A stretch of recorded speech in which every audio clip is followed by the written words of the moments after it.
3 minutes, 30 seconds remaining.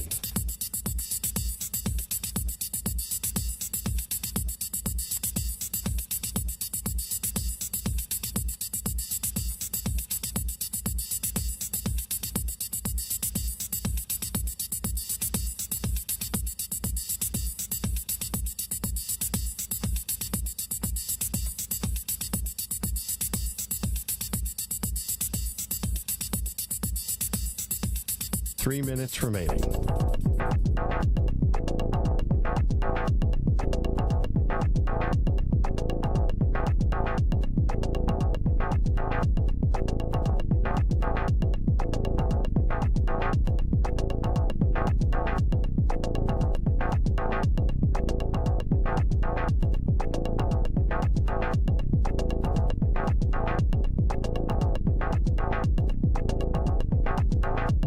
Two minutes, 30 seconds remaining.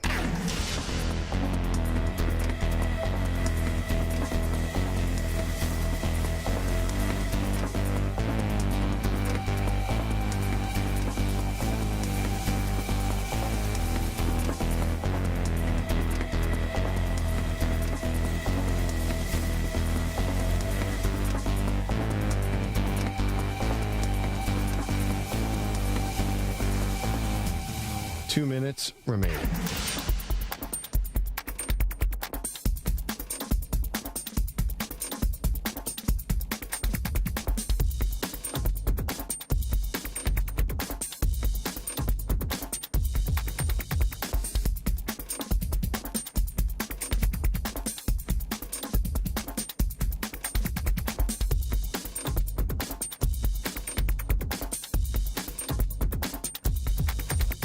One minute, 30 seconds remaining.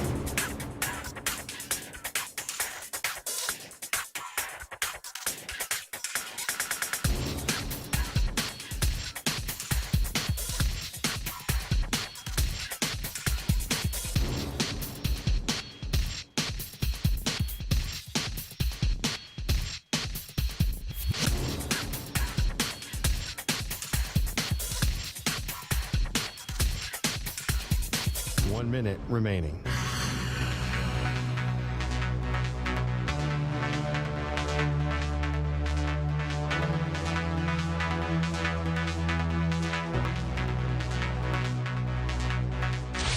Five seconds remaining.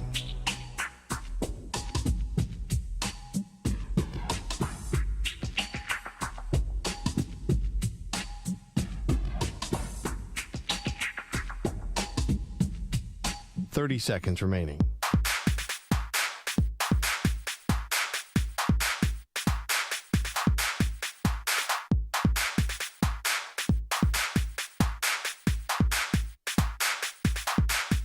Fifteen seconds.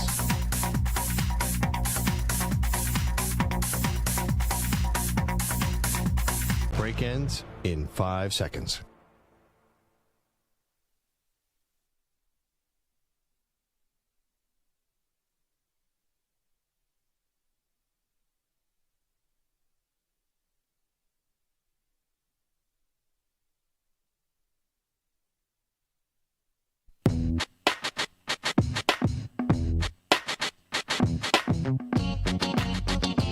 I will let her eat half a jar if I can eat half a spicy wings. If I No, that I'm looking forward to. Quite There's no bargaining allowed as the boss. You're not gonna let us do that. That one he's not getting out of. I've never seen the true face of a coward like I saw when I heard Perloff talking about the spicy boneless.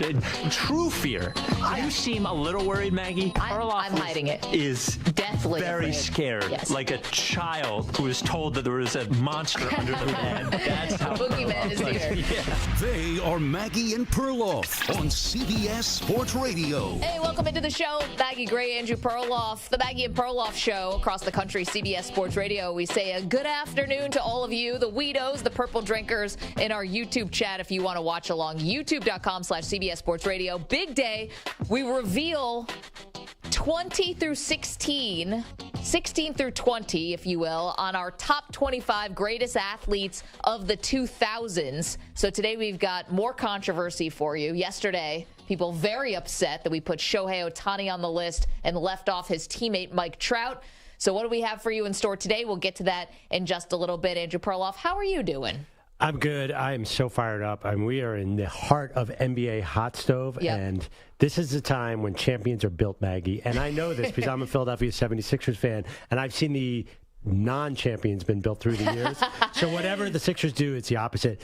I have that feeling in the air. Don't you think that something amazing is going to happen this week? Yeah, and if I had my way, I would say it's Dame Lillard finally gets traded, and our long national nightmare here is over on the will they or won't they. And I actually think most of the Portland Trailblazer fans are going to agree with me at this point, because Dame is never going to outright come out and demand a trade. We all know this. Either he's too loyal, he's too classy, he's too invested, all that. But at the same time, it's now going to be, year 12 for Dame? And are you getting closer to winning a title, or are you getting further away? And now it feels like the perfect time, because they do have the 3rd overall pick. Right. And this is the time to get the next Dame. This is where you get the next cornerstone. This is where you start building something new. And to be honest, this might be one of the last years you can trade Dame and still get a boatload. But you're not getting a boatload. Why are you thinking you would get a boatload at a 32-year-old expensive point guard who scores a lot? Considering Dame has never been to a finals, I think that he is looked at as a winner in the league. Okay. And so for that, I think he's looked at as being a winning player, even though he's never won. He doesn't have the stink and the stench on him, like, oh, this guy's just got loser energy, or he's just a good stats, bad team guy, or whatever. I think people respect the hell out of Dame. He is so talented, and his prime is not quite. It's just at the end. It's just at the end. We've seen this happen before for guys like Clyde Drexler and others. Like, you're just at the very end. See, I think he's perceived as already toward the end. I don't think anybody's going to give up anything serious for him, because that's a problem. You're going to end up giving away for dimes on the dollar. Dimes on the like what dollar? I did there? Yeah, like what I did there? Look at you, Dad. Because you look at the different trade opportunities, there's no way you're going to get value back that equals Dame Lillard. Nobody's giving away the house for a 32-year-old scoring guard. Have you seen the NBA? Yeah, but Rudy Gobert was much younger. It was a terrible trade as is. Yeah. But I don't know. I think he was 27. Dame's 32. The other thing, the Heat, the team that everyone keeps talking about. Do you look at them and say, you know what? We just need another short scorer guy. Everybody needs something different. They need tall wing defenders or tall big men.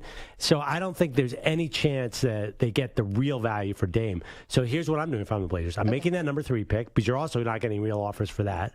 And I'm keeping Dame. And if Dame says, I want to go then, I don't care. I'm not letting him go. I'm building this young core with Dame there. Let Dame try and win with these young guys. Okay, but everyone's on a different timeline. Like, the young guys, it's going to be too much to ask them to win right away. In the NBA, we know that it takes a bit. It takes a minute. You have to build playoff experience. Nobody does this overnight. And so don't you feel like Dame is better as a trade asset right now, and you can all build together with a young core?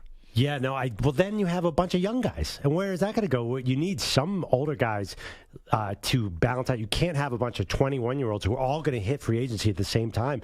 That's no way to build a team either. You'll have a huge contract But problem. You need your old guys to be like Jeff Green and P.J. Tucker and guys like that, not Dame. Well, honestly, if they can look at the team, they're all about 20 years old. Shaedon Sharpe and Anthony Simons. If they draft, say, Scoot Henderson at number 3, then and then they trade Dame for young assets, they're going to have so many young players that are all going to be, they're going to have to pay at some point. It just is not, there's a way that's a championship team. Well, listen, with the new collective bargaining agreement, not to bore everybody, but it's going to be hard to keep everybody nowadays anyway. You're just hoping that you find the next Dame. And this is your best chance to do it. Well, you could still draft the next Dame. You're going to try, assume it's Scoot. I don't know. Listen, I have not seen a lot of them play. But draft the next Dame. Here's a 2-part question. Do you think Damian Lillard is really going to play hardball and say, get me out of here? Like Kevin Durant in Brooklyn style? Well, I never thought so. But can we listen to a little of Brian Windhorst? Yep. So it's draft season. All the insiders are working overtime. And Brian Windhorst said this on ESPN today, Dame's plan with the Blazers. Dame does not want a youth movement. He wants to play with veterans. He wants the team to upgrade fast and immediately with veteran players that can help him. Now, having said that, if the Blazers don't like what they're offered and they use this pick on one of the young players, you're potentially causing a bit of an issue there with Dame Lillard. Okay, so you're potentially causing an issue. Now, there's also reporting on the other side where the Blazers are determined to build around Lillard. But again, building around him can mean a lot of different things. There's some reporting from Jake Fisher that they're looking to try to package a trade for Bam Adebayo from Miami, that they would give Shaedon Sharpe, Anthony Simons, and the number 3 overall pick for Bam. But again, like, why is Miami doing that? Why is Miami they were already small in this playoffs, and now you're going to get rid of Bam Adebayo and what, more Cody Zeller minutes? Hooray. I don't know. Kyle Lowry, I assume, is a free agent at this point, but can you imagine having Kyle Lowry, Tyler Hero, Damian Lillard, Jimmy? I mean, how many outside shots can one team take in one game? Yeah. Gabe Vincent. Who put this team together? Isaiah Thomas? I mean, this is not – Pat Riley's too smart to do something like that. Well, that's the problem. There are a lot of teams who have a need. If you're trying to beat the Nuggets, which I think is sort of the standard right now. Should be. You know, I'm not sure Dame Lillard's the answer. You need a powerful size, big guy. I just don't think, and I've read it a few places, the Blazers do not like the offers they're getting for the number 3 pick or any kind of other package they get together. So they might be stuck here. I mean, you know how, of course, unless Zion Williamson's name is on the board, I just don't see any player coming back that's interesting enough to give up that 3 pick. Oh, let's talk about Zion, shall we? This is like a day in Zion's life must feel like dog years. Every time this woman that he had an alleged relationship takes to Twitter, I feel like we all age 7 years. She is now threatening to send a sex tape to Adam Silver. And I laughed and I laughed and I laughed. And all I'm hoping is that someone has a camera on Adam Silver when he opens that attachment. Oh, baby. Oh, I can't even make a joke here. That's he hasn't just seen too anything weird. like that before. I would pay money not to watch the tape. I could care less about that. I'd pay money to watch Adam Silver's face. Who's that guy who announces the second round of the draft for the NBA? That is Assistant Commissioner Mark Tatum. Mark Tatum, yes. Yeah, Thank you. If I'm Silver, I'd say, Mark, you look at this one. Mark, this is a Mark Tatum job if I've ever seen one.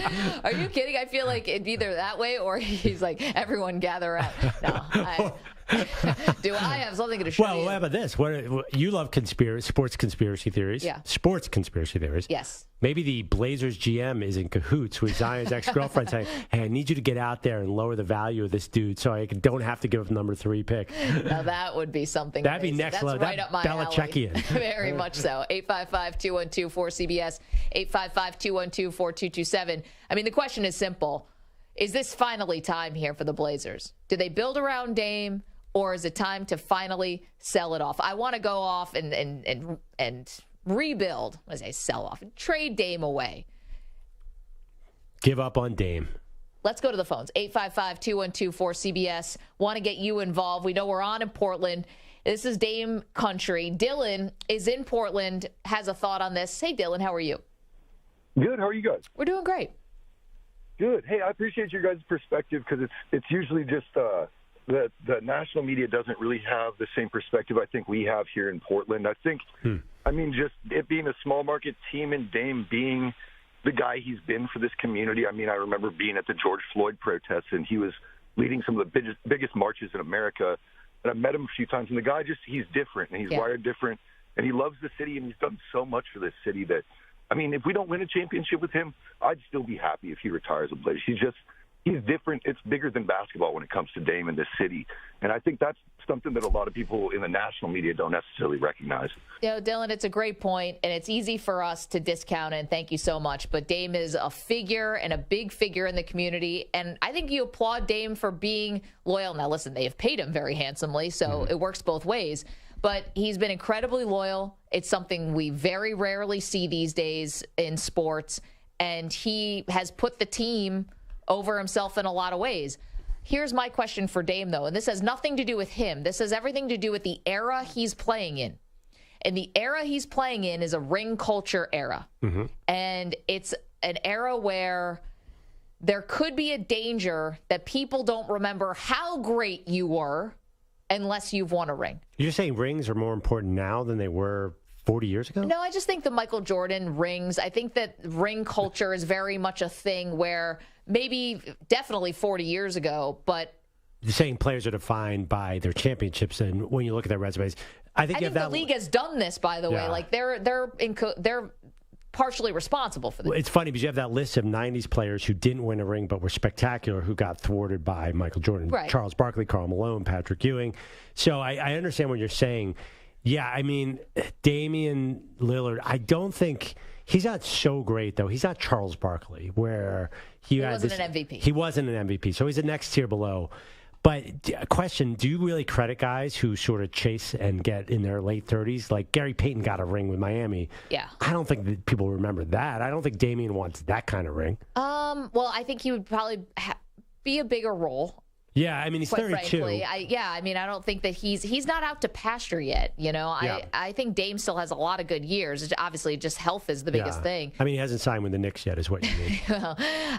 Now with Jalen Brunson, I don't know if he actually makes a lot of sense. I don't know. Isn't there's a league bylaw that any post 30 shooting point guard has to go to the Knicks for Yeah. at least a stint? At some point, they must wear a Knicks uniform. Yeah, Derrick Rose, Stephon part of the new Marbury. CBA. Yeah, AI worked out for them once during the summer. Yeah, that is. I don't want him to go to the Knicks, by the way. That I'll just tell you right now. I love Lillard. Like, don't go to the Knicks, dude. It's not going to work. If you get to Miami, do it fine. But I maintain the way everything is falling out this week, you might as well stay in Portland and try something with these young guys. Then maybe you trade at the deadline. If you think you're any good, get another big guy in at the deadline. Do something.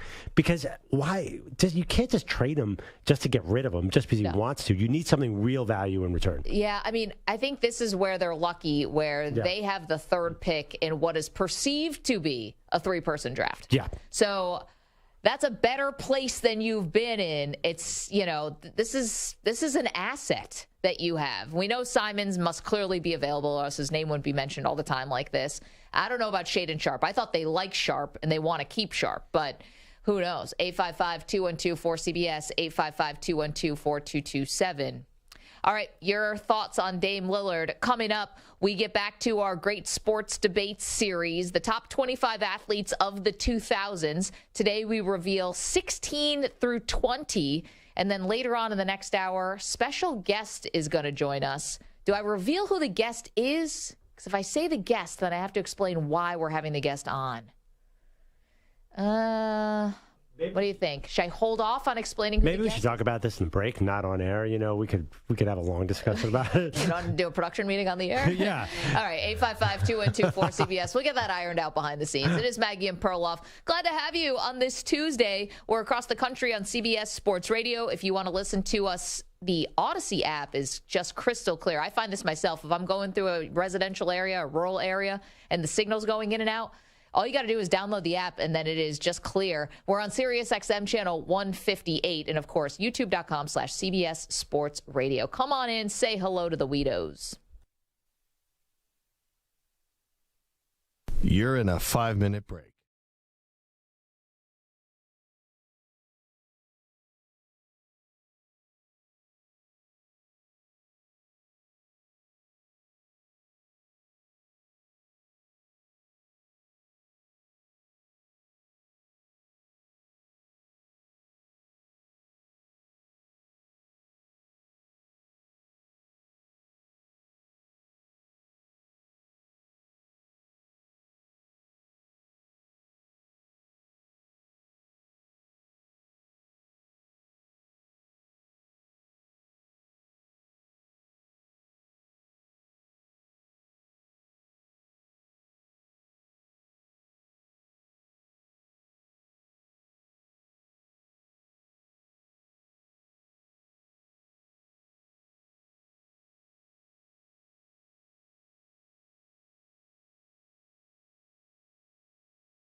Three minutes remaining.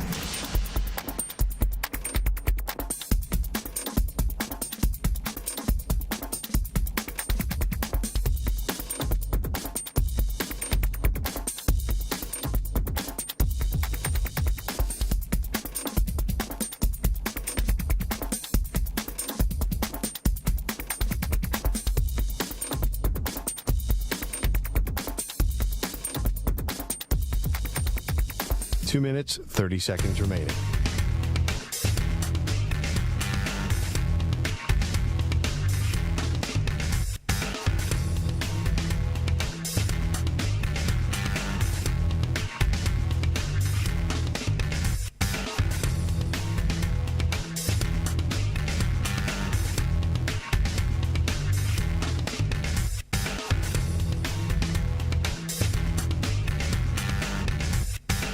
Two minutes remaining.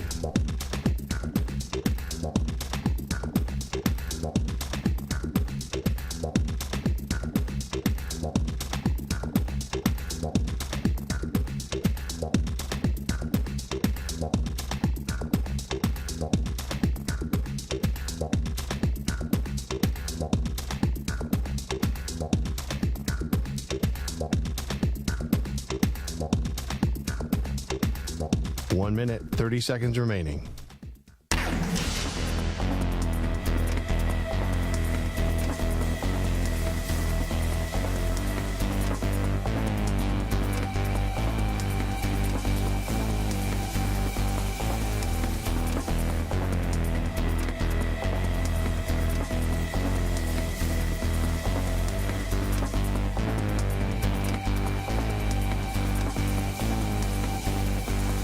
One minute remaining.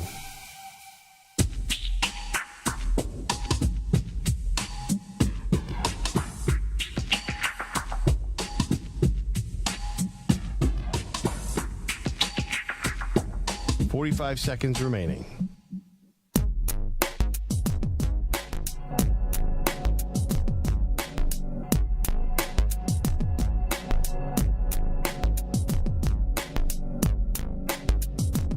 Seconds remaining.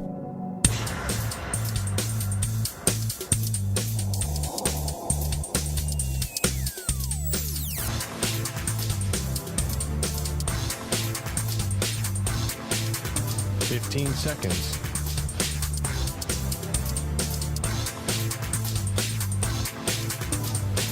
Break ends in 5 seconds.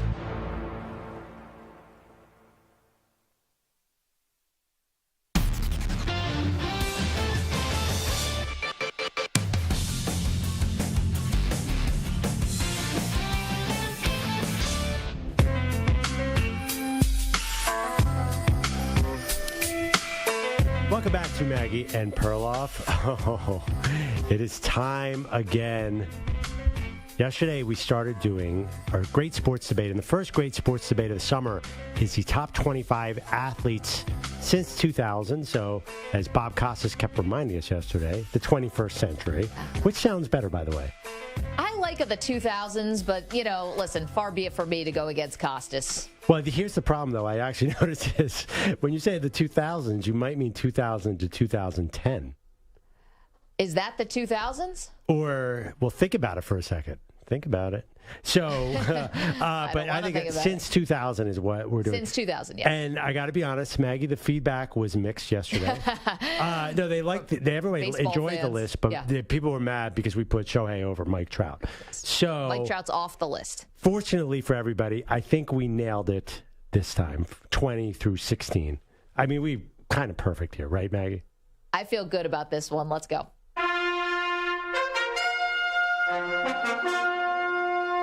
The Great Debate Series.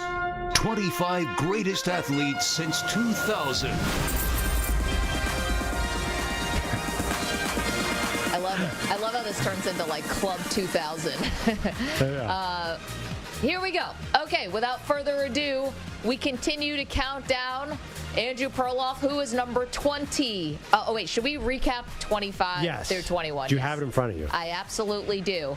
So let's recap 25 through 21 so we don't leave you hanging there. 25 was Shaun White. 24, Alexander Ovechkin. 23, Shohei Ohtani. 22, Floyd Mayweather. 21, Clayton Kershaw. Okay. And here we go with our Number next 20. 5. Number 20. Should we play the music and get? No, okay. We're good. Okay, number 20, we're going to go with Diana Taurasi. How about Diana Taurasi, the WNBA 3-time champion, 07, 09, 2014, so really sprinkled throughout the 2000s, a 5-time Olympic gold medalist, 04, 08, 2012, 2016, 2020. She's an MVP. She's a 2-time finals MVP, and also won 3 consecutive NCAA championships. Now, Diana Taurasi gets in over Maya Moore simply because Taurasi has been playing since 2004. I mean, she is the 2000s when Maya Moore has retired. Yeah, I saw her. And Maya Moore was the 2011 draft. I'm sorry. Yeah, she's scoring 15 points a game this year at 41. Diana Taurasi. Amazing. She's out with a chest injury. Her backup is awesome, by the way. I saw a highlight yesterday. But I just think also there's a bit of a, as you mentioned, there were other women players that Brittany Griner certainly deserved a lot of consideration. But I mean, I feel pretty good about this spot because Diana Taurasi, too, with the UConn thing, to me, is really the face of the sport this century. Absolutely. Number 19, Perloff, go ahead. Number 19. Oh, you know him, you love him, Rafael Nadal. Yes, Rafael Nadal makes the list. This is, spoiler, first tennis player to make the list. Won't be the only tennis player to make the list. Most consecutive weeks with a top 10 ranking. Think about this for Nadal. He never left the top 10 from April of 2005 to March of 2023. It was like 2 months ago. 22 Grand Slam titles, 14 at the French Open, won the Grand Slam, of course. He won a Golden Slam also, which is all 4 majors and an Olympic gold in the same year. Only one of 2 men to do that. 81 consecutive wins on clay, youngest career Grand Slam, and the first men's player to win on 3 different surfaces in the same year. Rafael Nadal is 19 on our list. Okay, number 18. Future Super Bowl winner with the New York Jets, Aaron Rodgers. Ladies and gentlemen, Aaron Rodgers, 2005, still active in 2023. 4-time MVP, of course, the 1 Super Bowl MVP, 4-time All-Pro, 10-time Pro Bowlers, 10 Pro Bowls, 10 years with over 4,000 yards. 6 times he's had the best touchdown to interception ratio. In the regular season, he has the best touchdown to interception ratio in the history of the league. 6 times had the lowest passing interception percentage. 3 times he's had most total TDs. I mean, I can go on and on and on. Highest passer rating, best TD to interception ratio, and lowest INTs in NFL history throughout the 2010s. I mean, he's Don't forget, he owns an actual team. He owns the Bears. And according to Wikipedia, he owns the Bears. Aaron Rodgers is 18 on this list. Number 17, our second NHL player, Sidney Crosby. Sidney Crosby comes in at 17 on the list. Of course, the 3-time Stanley Cup champ, 2-time Hart Trophy, which means MVP, the 2-time Conn Smythe, which means playoff MVP. He's got the 2 Richard trophies as the leading goal scorer, 2-time Ross Trophy, leader in points, 2-time Pearson or Lindsay, which is the MVP, is voted on by the players. Now, how about this? Only 4 points separate Sidney Crosby and Alexander Ovechkin the last time I checked. However, Crosby has done this in 150 fewer games than Ovechkin because of injury. He also has 2 Olympic golds, whereas Ovechkin has 0, and way more playoff wins, way more playoff success. So there you go. Number 16. Let's go NBA, Tim Duncan. And Tim Duncan comes in at 16 with a big fundamental, 19 years. Now, did win in the 90s. Did have a title in 1999, but also 03, 05, 07, and 2014. Very well represented in the 2000s as a 5-time NBA champ, the 3-time Finals MVP, 2-time League MVP, 10-time All-NBA First Team, and 8-time All-NBA Defensive First Team. You could say, well, who do they beat in the finals? The Knicks, the Nets, Detroit, Cleveland, but then took on the LeBron James Heatles and beat them as one of the farewells. So there you go. Okay, can I tell you a couple points of controversy that I think are going to jump out? Yeah, go ahead. I think you could make an argument against Nadal because to not be on the list. Well, he does belong, but here's the thing: if it wasn't for the French Open, he dominated clay, so you could argue he's a specialist. And the other thing too is if he was a lefty, which gave Federer problems. Yes, it did. I think his lack of versatility could be used against him. Now, what I think could be used for him is on clay, and you know a little more about tennis than me, just the endurance to be able to play on clay like that is incredible. His physical shape is ridiculous. Even when he won recently, I think he won an Australian recently. Just he came back from injury. His physical fitness is spectacular. Do you think there's any argument against him because he did all of it at the French Open? Well, I think that's why he's the lowest tennis player on our list. I would agree with that. I mean, it is very clearly lopsided, but it's not like he never won other titles. 2 Australian Open titles, the 2 Wimbledon titles, and the 4 U.S. Open titles. Yeah. So, if he had won Wimbledon and 1 U.S. Open or something like that, I'd say, wow, he's just all about clay. But he's shown that he can do it on other surfaces. Okay, 2 more controversies. Yeah. Tim Duncan at 16. I don't want to give anything away. That means that Tim Duncan is probably below some other NBA players. And there aren't a lot of NBA players who have more championship impact than Tim Duncan. So that one seems like we're setting up. We're not going to give away anything below this. But I wonder if we're going to look at this and say, I wonder if Tim Duncan could have jumped that guy. I wonder. I think where you and I, and one of the conversations I think you and I had about this was the 2014 title. So the 5th of Duncan's titles.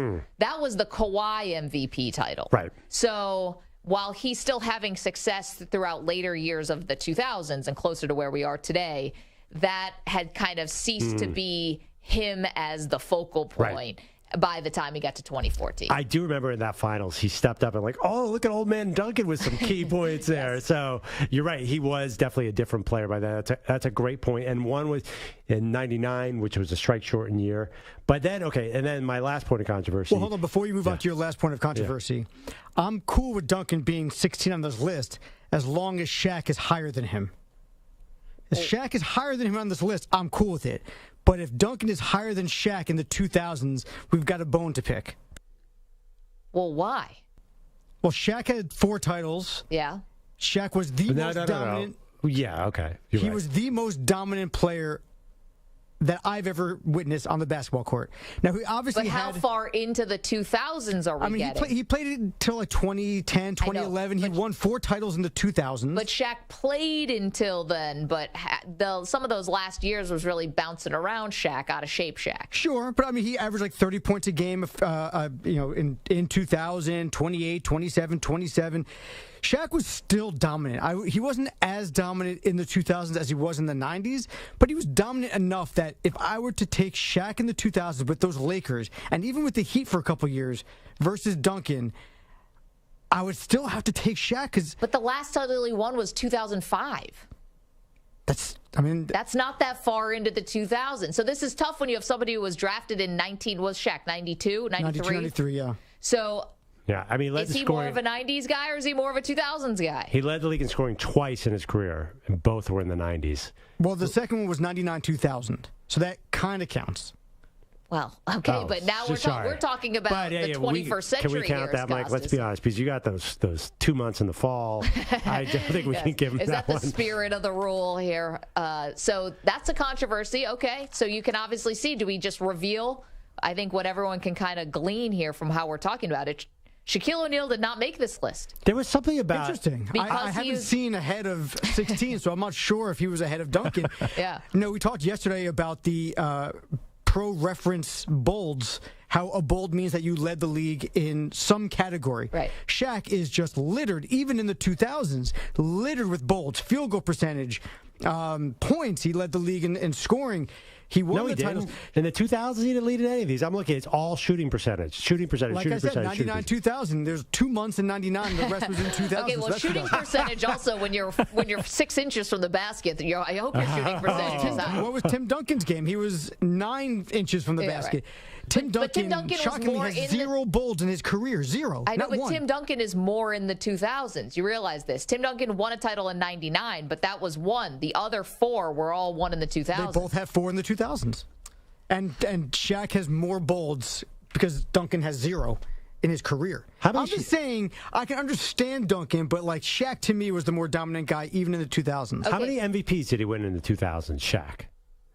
I think Shaq only has one MVP in his career. Finals MVPs in the 2000s. Oh, Shaq won one MVP. It was 99-2000, which we don't count. So here's the question, though. You also have Tim Duncan, who's known as the greatest power forward of all time. And I think we all agree that he's the greatest power forward of all time, yes? Okay. No, because he was a center, but go ahead. Okay. I'm right there with Perloff. He was a center playing power forward. Okay, does anyone say Shaq was the greatest center of all time? People don't say all time. Yeah, but That's there's There were so many great centers. Yeah, who's Duncan being compared to? Karl Malone was elite, great, excellent, but like the centers are Wilt and Russell and Kareem, 3 of the 5 best players in the history of the game. Right, and I think that Shaq is probably top whatever history of the game. We can debate that. 15, 10, whatever you want to say. Maybe 15 probably. Well, here's the thing about Duncan. What about Duncan said power forward? He was a great rim protector, and he was an amazing defensive center. Well, I don't buy he was this playing power. alongside David Robinson. That's But why. for 2 or 3 years, Yeah. then he didn't Well, then it was have. like Then he Will had Will Purdue. Purdue. They were just put into center. Yeah. Yeah, I mean, in the 2000s, he did not have a lot of David Robinson. But anyway, regardless, so it is a really valid argument. Honestly, part of it for me is Shaq didn't quite meet his potential in the 2000s. Like, he kind of let it go there at the end a little bit, where Tim Duncan really, I think, maximized everything, and he played forever. He just went later. Nick is in the chat. Nick from Texas, our friend, said, Maggie, you did say yesterday some of these athletes may have played in the late 90s. You're right. I definitely did, and Tim Duncan is one of them, who was drafted in 1997. But here's where I think the real controversy is going to be. When we look back on this list 10 years from now, Aaron Rodgers at number 18, because we're assuming that, what if he does well this year? I mean, I hate to say it, but it's going to be recency bias.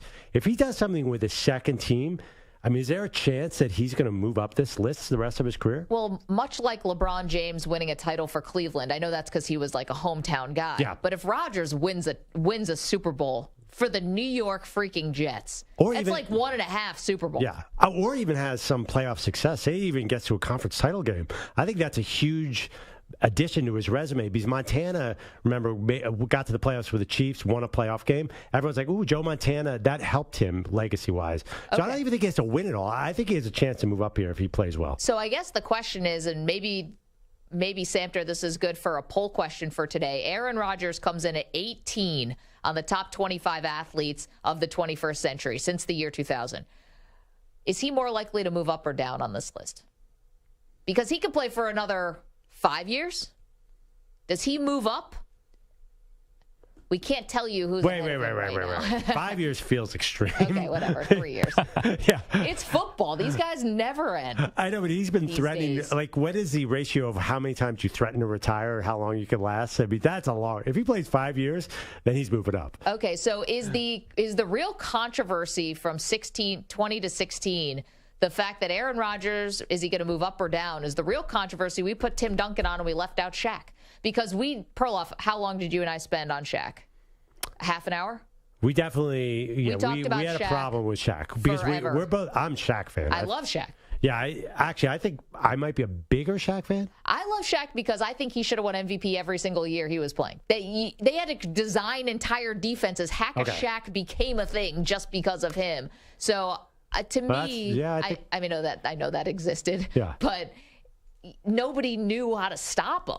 I think your love for Shaq might be better. I wasn't going to say he should have won MVP every year. That's pretty I good. agree with Maggie. Every year he was the most dominant player. Now, was the thing that held Shaq down the most the precipitous fall at the end of his career where he just gained weight and wasn't trying as hard? Or was it the fact that he had almost 10 years in the 90s before the 2000s? I think it was the fact that he did peak. Maybe you could say he peaked in the early 2000s, but it wasn't for enough of the 2000s. Like Shaq did a decade in the 90s, basically. Well, I think he couldn't win without Kobe, and then he blew. He did with Dwayne Wade. Yeah, well, I mean, he couldn't get to his first championship ring in Orlando. So he needed. Yes. So my point was, like, he couldn't do it on his own, and then he blew up the Lakers situation. I think I think we know enough now. Well, did he blow it up or did Kobe blow it up? I think Shaq blew it up. I think Shaq, I've heard Shaq talk about it, and I think Shaq takes a big chunk of that blame. Regardless, they blew it up. They couldn't keep it together. And then I think people credit Wade a lot for that last title, although that's unfair. And Wade's ascent in that finals and how he got to the free throw line as much as he did, and he really did put the team on his back. But Shaq was huge there. They're not winning that title without Shaq. You know, my theory in the early 2000s was the key to whether the Lakers or whoever won the title, how do you officiate Shaq? If you let him bowl over, if the officials start calling offensive fouls on Shaq, then his team loses. If they let him just bowl over everybody, he was such a physical force. So it was complicated with Shaq. I do think he left a little on the table. I think that's my issue. 855-212-4CBS, 855-212-4227. So far, if you're keeping track, Mike Trout has been left off this list, and so has Shaquille O'Neal. Top 25 athletes since 2000. Let us know what you think. You can hit us up on Twitter at Maggie and Pearl, Maggie and Perloff on Instagram, Maggie and Perloff on TikTok, and Maggie and Perloff at gmail.com. Coming up, Deion Sanders was asked if he would ever want to coach the Dallas Cowboys. What did he say? We'll bring you his answer after this CBS Sports Update with Marco Belletti. CBS Sports Radio. Sports Flash. All right, guys, well, training camps in the NFL still about a month away, but a couple of big-time players still haven't found their new home. DeAndre Hopkins, Dalvin Cook, both late releases of the veterans still taking their time to find their next place. But for Cook, he's hoping that's just going to be one place. We know what we're trying to come do and what we bring to the team. So if we end up on the same roster, man, that'd be something epic for NFL. That was Cook, courtesy of the Adam Schefter podcast. Meanwhile, Patriots corner Jack Jones pleaded not guilty to weapons charges after he was found to have 2 guns and ammunition in his luggage at Logan Airport in Boston. He's expected back in court August 18th. Charges hold a mandatory 2.5-year prison term if convicted. Julius Randle explained to Paul George, podcast with P, how it is to play in New York. Garden it's a different animal. It done taught me so much more about myself and as a player. Age you though, bro. It's like almost being like you the president, and they go in there and you see them and they look great, and 4 years later they got the image and they look old as hell. Yeah, that's how I feel right now. Now this is where Kyle Kuzma reportedly will decline his $13 million option. He'll be a free agent. College World Series elimination game. He got TCU in front of Oral Roberts, 2-0 in the 5th. I'm Marco Belletti. Hey, it's DA. Be sure to listen to CBS Sports Radio at home. Ask Alexa to play CBS Sports Radio.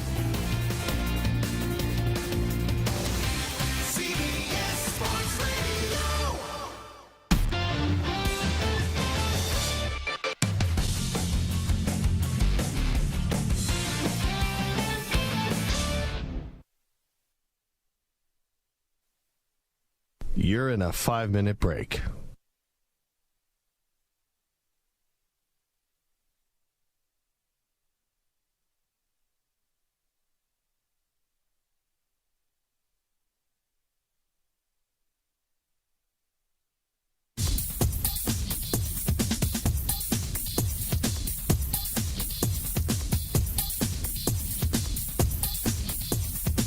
Four minutes, 30 seconds remaining.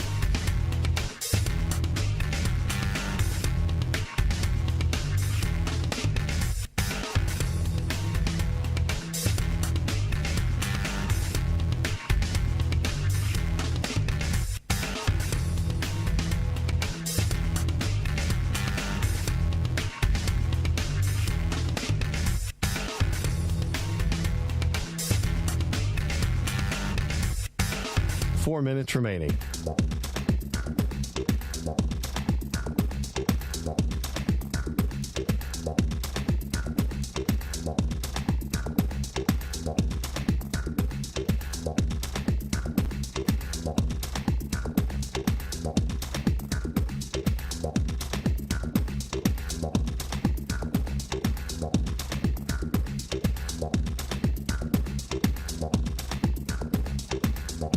Three minutes, 30 seconds remaining.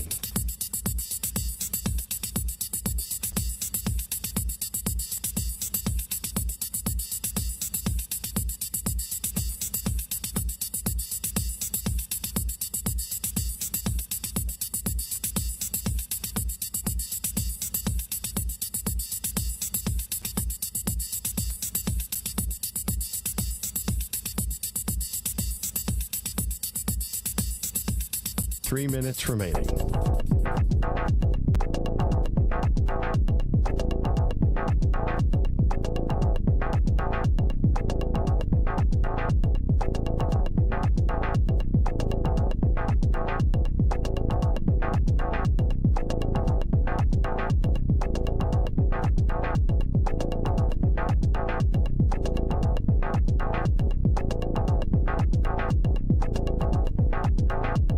Two minutes, 30 seconds remaining.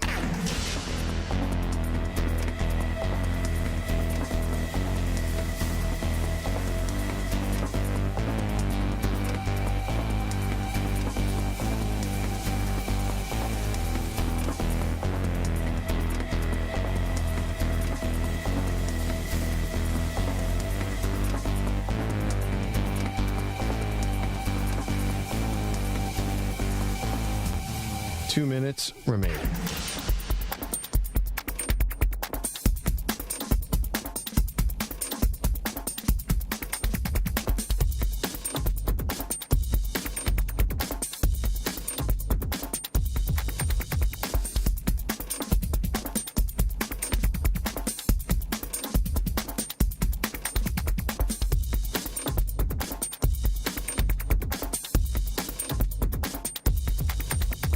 One minute, 30 seconds remaining.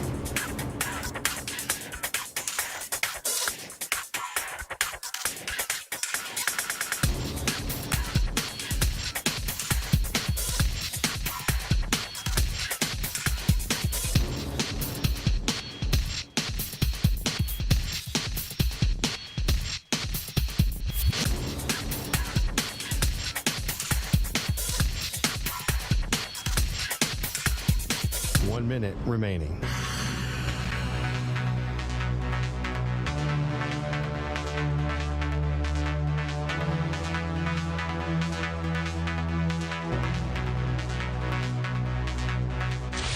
Five seconds remaining.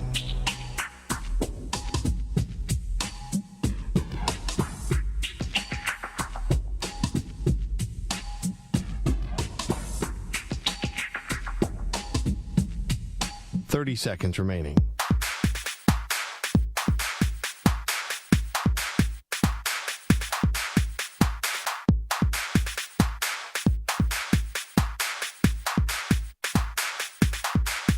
Fifteen seconds.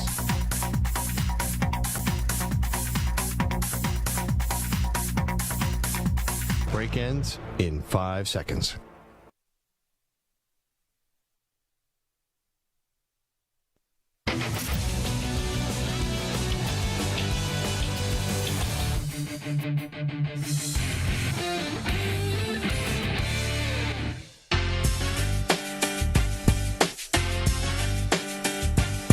The Defensive Player of the Week is sponsored by the Navy Federal Credit Union, who proudly serves the Armed Forces, DoD veterans, and their families. Their members are the mission. Learn more at NavyFederal.org. This is a hard time of year to do the Defensive Player of the Week. Maggie and I have been combing through our CONCACAF standings of the soccer. You might have gone, didn't U.S. play Canada the other day? They did, yes. Yes. I have a feeling you might have gone that direction. Stu is a soccer fan who chooses this. Baseball, I mean, June baseball defensive play of the week, that feels like a stretch. No, I said, I don't know what's going on in the College World Series. The prof goes, what about actual baseball, Major League Baseball? I was like, oh, yeah. Or Major League Baseball. We can do that as well. The Oral Roberts shortstop. I think now, this time of year, we just pick the sport and we win. So, can we? Yeah, what do you got? What do you got, Maggie? 3 options, though. I'm going to have to say baseball because I think he could have gone MLB or College World Series. Are you going to say soccer? I'll say soccer. I was thinking... Stu does love a good CONCACAF showdown. See, the Mexico coach got fired yesterday? He did, yeah. They've been a mess. Wow. I think next week he goes with Zion Williamson, who's going to be playing defense against the women who are... All the accounts he's blocked. Yeah, he better get on defense pretty soon. Yeah, might want to... but I will go soccer. All right, Maggie has baseball. I'll go soccer. Maggie's right. I did go baseball. Yes. Lovely June baseball. But we have Fernando Tatis Jr., who in the 8th inning of Sunday's matchup against the Rays, Tatis Jr. threw out Manuel Margot at home on a throw from right field, and that throw preserved San Diego's 5-4 lead. The Padres went on to win by that score, and that's Tatis Jr.'s second He's second in the league amongst all right fielders and outfielders. Says that's his 7th of the year. There you go. Amazing, considering that's not even his natural position. That's pretty good. That actually, Stu, I'm wildly impressed. Why are you shocked? Well, like Stu's been bringing the heat since we started the show. Baseball's a tough one. You can't be like, oh, and then the shortstop had a diving grab. Like that doesn't. It's not like, a web gem. To have like stats behind a defensive play, I'm blown away. Did you see the throw? 99.8 miles an hour from right field. The guy's got a cannon. I know, it's amazing. All right, let's get to our Cowboys Quickie for today.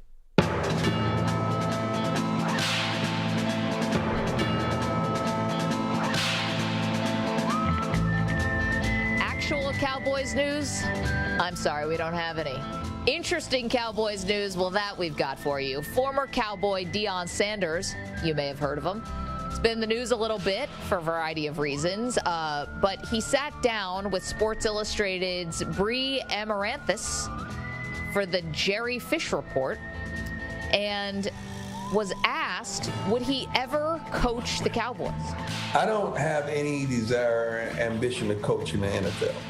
I have a problem with men getting a check and not doing their jobs. I have a problem with that. Like, I would be too tough as a coach in the NFL because I still have those old school attributes, man. I'm old school. All right, well, let's take that bit by bit, but that is your Cowboys Quickie for today. What are we doing? Why are we talking about Deion Sanders coaching the NFL? The dude's coached 3 seasons at an FCS school, and now he's coaching in the NFL? Well, he is Deion Sanders. I mean, Steve Nash was coaching the Brooklyn Nets. Right. I mean, this happens. Not in football. Football that never takes a star player who goes right into... Jeff Saturday was just on the sidelines. A star player like Deion, they don't do that. They do it in basketball, and it rarely works. They never, like, a player of Deion's level has never gone right into coaching. Well... This would be the guy. I mean, Deion is breaking all types of, like, quote-unquote norms. How so? What norm has he broken? Well, going to a historically black college, university, coaching there, and then, jumping straight to Colorado into a Power 5. I mean, that's a pretty big league. Well, we're about to see. I mean, he just changed over the roster. That was unprecedented with how many transfers he's brought in. It's intriguing. So the funny thing, though, it's not such a leap, Perloff, to think that he might end up in the pros. And the Dallas Cowboys are what we most associate Deion with, at least to me. Unless you're just so we're clear, he's never had a single FBS win. Yes. Jeff Saturday, I don't know what happened there, but generally... And I just don't think it's always a formula. Deion is relying on his bravado and his Deion-ness. That seems like a better fit for college where you can use that. You can't do anything with that in the pros as far as recruiting. I mean, you can in free agency, but I don't know. I feel like everybody's jumping ahead on Deion where he's had no real success yet at a big-time level. Well, I mean, he's not talking about coaching the Cowboys tomorrow. I think he was asked, would you want to coach the Cowboys at some point? And I thought his answer was interesting, though, because he said, I couldn't coach in the NFL because I can't have guys taking a check and then not giving it their all. Deion knows this more than anything. Your players are getting paid now. So I think it's kind of the same thing. Maybe you're not getting the amount of money that you might get in the pros, but guys are getting checks now in the form of NIL. So you're going to encounter something similar. If guys are either going to give their all or they're not, or you can motivate them or you're not. Like, there's not that much of a difference. You can't dangle a scholarship over a kid's head anymore. We're not in that world. You don't see what I'm saying here? Where, like, that quote sounds like, okay, I'm too old school. I can't handle players. Like you've coached for 3 years and you coach on the FCS level. What do you know about any of this? You have no idea. You've never coached a single day of pro football in your life. You've never even coached big-time college football a day in your life. You have not stood on the sidelines of an FBS game yet. Like I'm too old school. Like I can't handle these guys who are just playing for money. You don't even know because you haven't had to coach any of them. Yeah, but I mean, he's been in the sport, right? So, like, playing the amount, 20 years in the NFL. How long did Deion play in the NFL? Like, a long time. Forever, right? He's been around so many coaching staffs. He's been in so many locker rooms. Mm-hmm. I mean, I think he would have an idea about what coaches deal with on a day-to-day basis. No, right? That's a good point. It's not like he's coming from cricket and it's just like, I can't do this with the NFL. I mean, he's made the sport his lifeblood. And the other thing, what you said is 14 years. Thank you. Felt like 20. I mean, he has a program that's promising millions in NIL too. That's one of his big recruiting things. So, as you just said, like guys are getting paid. I don't know. It just strikes me as he is just a lot of talk right now. It's Deion Sanders. We're all here for the talk. That's why we're paying attention. I want to see him actually, I don't know, win 6 games at Colorado, and then maybe we can start. Don't you think that? I think the hype is getting way out of control because he's Deion. Like, Colorado might be terrible this year, and then I think everyone's going to be like disappointed with Deion because we built him up into this thing. Well, but that's something for him in Colorado to deal with. You know, for now, clearly he is not shy about this. First of all, it's Deion Sanders. He's never been shy. But secondly, he's choosing to do these interviews. He's out there. He's pumping up the program. This feels very modern to me, actually. I don't know behind the scenes how old school he might be, but to me, everything kind of screams modern about Deion Sanders. If there was any coach or any person based on their playing career and how they act, who is quote-unquote old school, Deion would be last on my list. He's like the least old school personality we've ever known. He's high-stepping into the end zone. He's causing celebrations and penalties. Well, but one thing, he got to the school and told everybody, you're not good enough. You have to get out the door. That's old school. That felt old school. That hurt people's feelings, which is very old school. Yeah, that was almost Bill Belichick-like. So maybe there is that mean streak in him. I don't know. Can I feel like this still work, though? What's that? Can old school still work? I mean, we've seen Belichick kind of be old school, and he's the greatest of all time. Old school or new school? Old school or new school? Deion's setting up so much hype and so much expectations, and we're doing this thing where we build up somebody. I think we're setting up a gigantic failure here. And I think Deion is part of this because he is living into this expectation that I'm going to figure it all out and I'm going to be this gigantic winning coach. And he's talking like he's already won something when it's really hard at a school like Colorado to win. Okay, but you also got to put yourself on the map a little bit. So you might have to be out there sort of peacocking around, and that's something Deion is obviously great with. And Deion's whole life, he has backed it up. So why would he think now he wouldn't be able to? I mean, as far as football goes, I know the guy got, at the end of his career maybe wasn't awesome, but he succeeded everywhere he's gone. Yeah, College, he was the best success. player. The pros, he was a success. I mean, he was successful at Jackson State. Well, here's the thing. He does not have anybody who could play like him out there on the field for him. Yes, he was successful as a player because he was the most gifted player on the field on both sides of the ball. Yeah. I think at a certain point, one of the reasons great players don't always make the best coaches is because they're like, well, why can't you just be like me? And I think that he's going to have some of that. I think he's going to be frustrated. But so far, you're kind of assuming that he's not going to be a good coach at this level, at the Power 5 level. I'm not assuming anything. When I'm I don't know assuming anything. He might be. Well, but everyone's talking as if he's already achieved something. Even that quote, "I'm old school. I don't want to coach these players who feel like they." He talks as if he's already done a bunch of winning that he's not done yet. Listen, I think the old school thing, I do think it can work to an extent because you do have guys who can transfer right away, and you do have guys who are getting paid. So that old school stuff to me too. I mean, what was it good for? You're not giving guys water breaks. You're pushing guys around. It depends how far we want to take this. Some of that old school stuff was eyewash to me. Yeah. No, I agree. By the way, actually, come to think of it, Deion's definitely not old school. He's so new school. First of all, if he does win at Colorado, he'll be out of Colorado in 3 years. That's as new school as you get. Great point. 855-212-4CBS, 855-212-4227. All right, we got one young quarterback. Speaking of pressure, Perloff, step right up. We got that for you in just a moment. Don't move. Maggie and Perloff, CBS Sports Radio.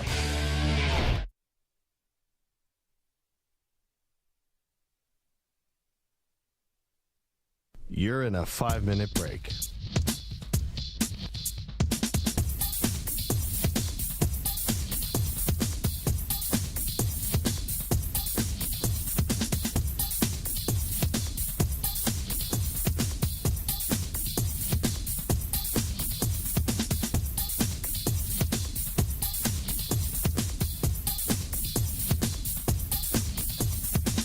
Four minutes, 30 seconds remaining.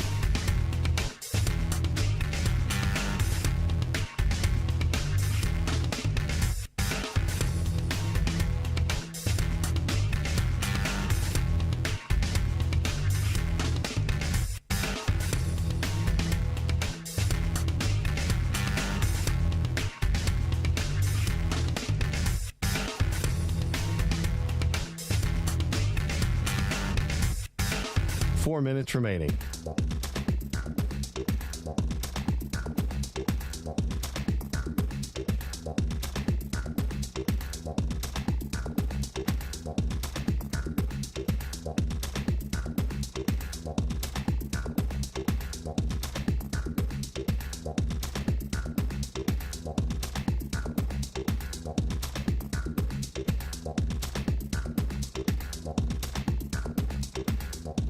3 minutes, 30 seconds remaining.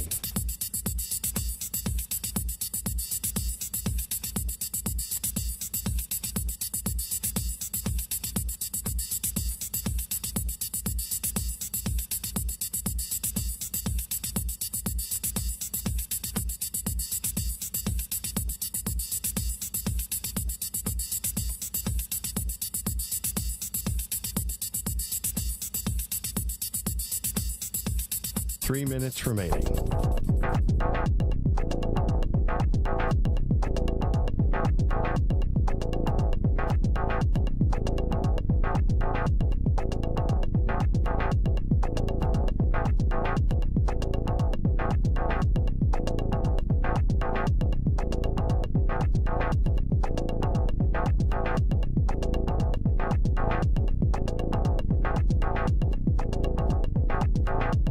Two minutes, 30 seconds remaining.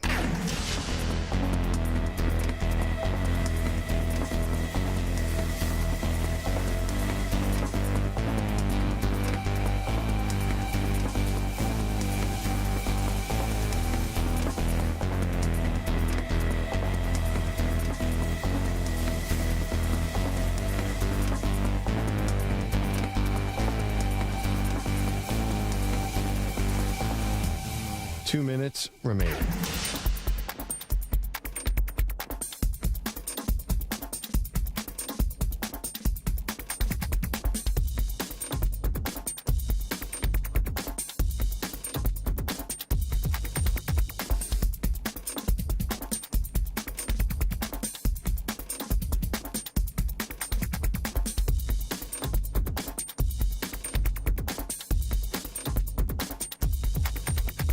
One minute, 30 seconds remaining.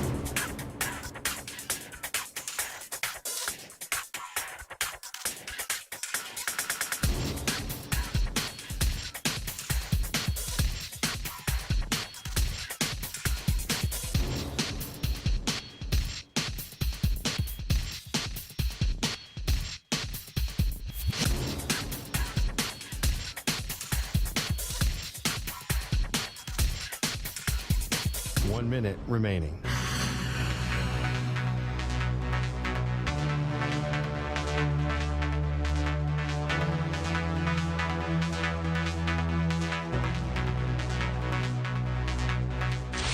Five seconds remaining.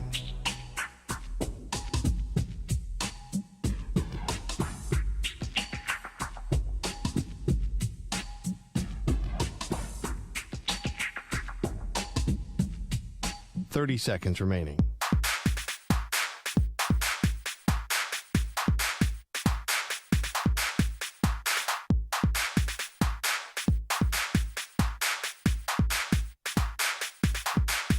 Fifteen seconds.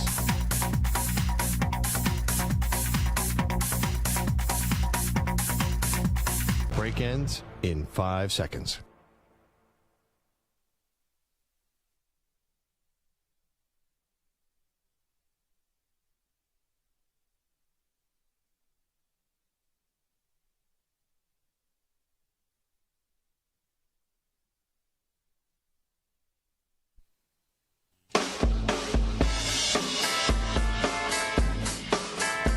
Anybody have the financial security that they can do the right thing in that case? Because it's not the wrong thing to keep the ball. That's what most of us would do. Am I being totally doing the weak right here? thing is like, going to a soup kitchen or donating to charity. Giving a souvenir to a soon-to-be multimillionaire is not the right thing. I don't know if it's necessarily the right thing to do to give it back, because if I'm in your shoes, I might keep it. I wouldn't feel good about it. I don't think. 13-year-old Mike Samter is absolutely giving that ball to Derek Jeter or whoever. 40-whatever-year-old Samter. There's You got a bills to mortgage, pay. yeah. You have responsibilities. You've got kids. Then what are you doing at a Reds game on a Wednesday night? You got all these responsibilities and all these bills to pay. They are Maggie and Perloff on CBS Sports Radio. Welcome to the show. Boy, do we have a lot going on today. We have revealed the next 5 in our top 25 greatest athletes since 2000. If you're just getting caught up, 16 through 20, here we go. Number 20, Diana Taurasi. Number 4, Rafael Nadal. 20, Taurasi. 19, Nadal. 18, Aaron Rodgers. 17, Sidney Crosby. 16, Tim Duncan. The big controversy today, Shaquille O'Neal is not on this list because of the nearly decade he had in the 90s, Perloff. And the fact that he, yes, maybe it peaked in the 2000s, but the early 2000s, and then he kind of tailed off, whereas Tim Duncan was still winning deep into the 2000s. I think you also have a really good debate at their peak who was better. Now, I think I personally would pick Shaq. Yeah. But Tim Duncan was such a competitor. I think Tim Duncan found ways to keep his team in the game. Without you take Tim Duncan off those Spurs, there's no titles. To me, he was the ultimate. He's the fourth quarter of an NBA Finals game. Nobody was tougher than Tim Duncan. I think he might have stolen some even at the peak from Shaq. So you could make that argument as well. I think that's a good one. You can let us know what you think. 855-212-4CBS, 855-212-4227. Coming up in just about 20 minutes or so, we'll welcome in a guest who played with someone on this top 25 list and played against a few guys on this top 25 list, and we will tell you who that is in just a minute. Okay, Perloff, you've got some news from the internet. I don't know if this qualifies as news, but we're in a like situation. And that means what? Okay, let me take you back a little bit to a guy named Bill Simmons, has a podcast. Yes. He said that the Pelicans are interested in trading Zion Williamson. He's not the only one who said that. Right. But that's basically a Twitter handle called @the NBA Central posted a tweet that quoted Bill Simmons saying that Williamson is expected to have a new address by the end of the draft. Someone going by the Twitter handle @YoungHeritage replied, "Get him to the Blazers @Dame Lillard." Yeah. Guess who liked that "Get Zion to the Blazers" tweet? Dame Lillard. Oh, boy. Verified. I'm reading it in the Oregonian Live and Bleacher Report.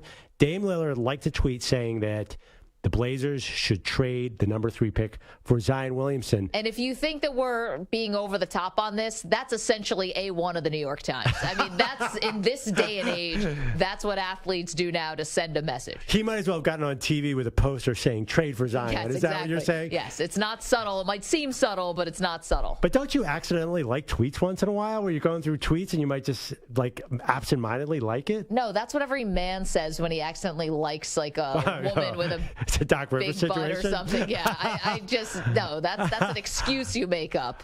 So I like this trade because Zion, who's only 22 years old, is old enough, believe it or not, in today's NBA to win now. But he also has a lifetime of upside for Portland. So Portland gets a young player. They give up the number 3 pick. I am not as into the number 3 pick as you and Sampler are, I don't think, because who's the number 3 pick going to be? I think it might be Scoot Henderson, but I'm into it as an asset. You have the 3rd overall pick in a 3-person draft. That has to mean something. That has to have value for someone. But if Scoot Henderson is such a superstar, then why is he falling to number 3? Well, the only reason would be because Brandon Miller from Alabama is just a more natural fit next to LaMelo Ball in Charlotte, whereas it would be a bit redundant for Scoot and LaMelo to play together. And Scoot and Dame to play together, quite frankly. Yeah, I don't know. I find that if Scoot's such a guaranteed superstar, he would go number 2 in my mind. And for Brandon Miller, we saw him in his final game. Like, he could get really cold from the field. Yep. To me, he's not such a huge asset. So I'm not sure I see it as this 3-person superstar draft that you guys. So I'm willing. I don't need to take a risk on these young guys. Get Zion in there, even with his injuries. Go for it. I think that kind of does both things. It gives you a young upside, and it also pairs you with a veteran, so Dame is happy. That would be, it seems like, the destination. It feels like Dame's practically begging for it. I mean, you like a tweet, you might as well just hire a skywriter and just get everyone out there. Still, I mean, the whole having it all take place still feels like a bit of a long shot, but there is logic there. I mean, New Orleans, they are obviously exhausted by the Zion thing. They would have never let this get out there if they didn't at least feel frustration with him. No, they are not being subtle about the fact that they want his name out there in these trade rumors. New Orleans does. They also have fired his favorite coach, Teresa Witherspoon, who is a WNBA legend. They also have moved off the trainer that apparently he had an issue with. So in some ways they feel like they're making accommodations. In other ways it kind of seems like they might be ticking him off a little bit. It's a lot of mixed signals that appear to be coming from the Pelicans. Maybe they want this. Maybe they want everyone off kilter. Maybe they want to be working behind the scenes and trying to get the best offer for Zion. Or maybe they just want to put a scare into him. Well, I would love to see the Blazers, just as an experiment, see Damian Lillard. It's still at the peak of his powers. Zion Williamson, if he got healthy. You have a center with Nurkic, and I don't know. You're in the mix in the West if Zion plays, which I know you think is a big if. Well, I mean, I'm not ready to give up on him right now because, as you mentioned, he's 22. But which way is this trending? You know, is this trending in the right way where all of a sudden he's going to get super motivated to get in shape and try to, impact and lessen the impact of these injuries, which the GM for the Pelicans basically said, like, there's things he could be doing to lessen these injuries, and he's just not doing them. I thought he looked pretty trim in his baby gender reveal video that looked like a Michael Mann film. It was crazy. It's like, was that an explosion? There were drone shots all over the place. Yeah. Tom Cruise there in a helicopter? You know what? I thought he looked okay in that, and that's all we can base it on is whatever clips we get of him in street clothes. There we go. So 855-212-4CBS, 855-212-4227. You want to weigh in on what's going on in Portland, Zion, and New Orleans. Jeffrey Howell in the chat and Nick in the chat. Nick, Maggie knows I like big butts and I cannot lie. Jeffrey Howell, I do not make excuses for my big butt likes. Dave Lillard is not accidentally liking this tweet like someone does. I feel like I'm sticking up for all men. There is such a thing as an accidental like. It's happened to me before. And then you hit the heart, and then you immediately hit the heart back to make sure it goes off. But does it happen to be every time a picture of like a blonde woman? It's just random, you never know. Yeah, it's so weird how that happens. Anyway, so we got a lot of that going on today. We do want to get to... let's get to Draymond Green. Can we do that as well? Draymond Green, who was spotted with LeBron James in France. We got more NBA news for you. This was Mike Dunleavy Jr., who is the new general manager for the Golden State Warriors, talking about Draymond. Steve has said it, and I'll reiterate, we really want Draymond back. What he means to this organization, this team, in terms of trying to win at the highest level, we feel like we have to have him. Have to have him. So Draymond obviously opted out to the $27 million. Now he can be a free agent, and his first trip is going abroad with LeBron James. Are they trying to send a message? No, I think they're buddies. They've been really, really good friends for the last 5 years. I did not know that. So I'm not going to read into the timing of this. I think the Lakers is an obvious fit for so many reasons. But in my mind, they're just like really good dad friends. Like me and my friends. Like Draymond and LeBron do the same things that me and my friends do. You guys went to France, you and your friends? No, but we have a different budget than Draymond and LeBron. But I don't know. They seem to have common interests. They like wine. They're, I think that LeBron is basically a full-time dad at this point. I know he also plays NBA basketball. And goes to the Western Conference Finals. I don't think he's full-time dad yet. I still think he's full-time basketball player. Oh, I don't know. I feel like Bronny's one, and then the whatever happens with the Lakers is two. I feel like he's leaving the great European dad life. If I could afford it, I'd go with my buddy. And Draymond also has that energy to me. Remember we talked to him? I felt like he was just like kind of like me, just want to sit back and debate sports and talk about things. Yeah, just like you. When's the last time you punched somebody? Well, just curious. Have you been stepping on anyone lately? Well, listen, if Jordan Poole came in here and gave me attitude. Yeah, right. I wasn't going to mention my black eye, but something may or may not have happened before the show. Oh, that's how you got that. Oh, that's amazing. I feel like Perloff's going to be dragged out of here in handcuffs. I'm going to have to stand in a chair for him to even reach my face, but that's a whole other story. Whole new meaning to punching down. I can't explain the punch, but I feel like Draymond has an old soul. I've always felt that way about him. He's always seemed like kind of like an old dude at the park. You're a Draymond apologist is what you are. I feel like I know That's Draymond. not him. It's like, well, he definitely punched that guy. It's like, yeah, but I'm like, yeah, he definitely kicked LeBron in the junk and then basically caused him to lose the finals in 2016. You're like, yeah, but he is he had a little bit of a compulsive junk kicker guy. It happens. It happens to the best of us. I know. See, there Grayson you go, apologizing for him again. Happens to the best. I don't know. There are two Draymonds. There is the impulsive, angry player Draymond, but every time you hear him on a mic, there is not a more pleasant fella in the NBA. Well, I mean, that's just someone who can turn it on and turn it off. But here's what I think is going to end up happening.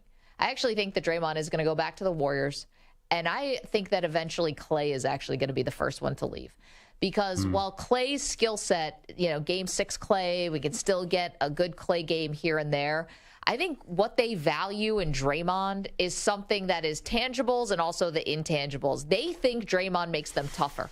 I mean, think about this. He punched Jordan Poole, and now it looks like Poole's the one who's going to get traded. I mean, on what planet is that the right thing to do? There's no one there, unless the Saudis buy a team, an expansion team tomorrow, no one is taking Jordan Poole off the Warriors' hands. That mistake they're stuck with forever. But okay. You want to try to hose the Saudis into making a bad no trade? One east of Saudi Arabia who is taking that Jordan Poole contract in a million years. But that was the worst. By the way, the Warriors have made so many bad decisions in a row, but that was the worst of the worst.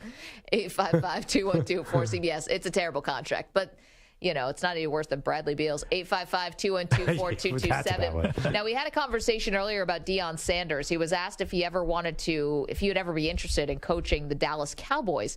And he said no, he can't coach in the NFL. He knows this because he would be too old school. He can't coach guys who are getting a paycheck and maybe turning in mediocre play. Now, my Earth to Deion moment is your guys are getting a paycheck. It's just called NIL now. It's not being paid from the team. Adrian is in Maryland. Got a thought on this? Hey, Adrian, how are you, sir? Hey, I'm good today. Thanks for taking my call. You got it. Maggie, I'm sorry.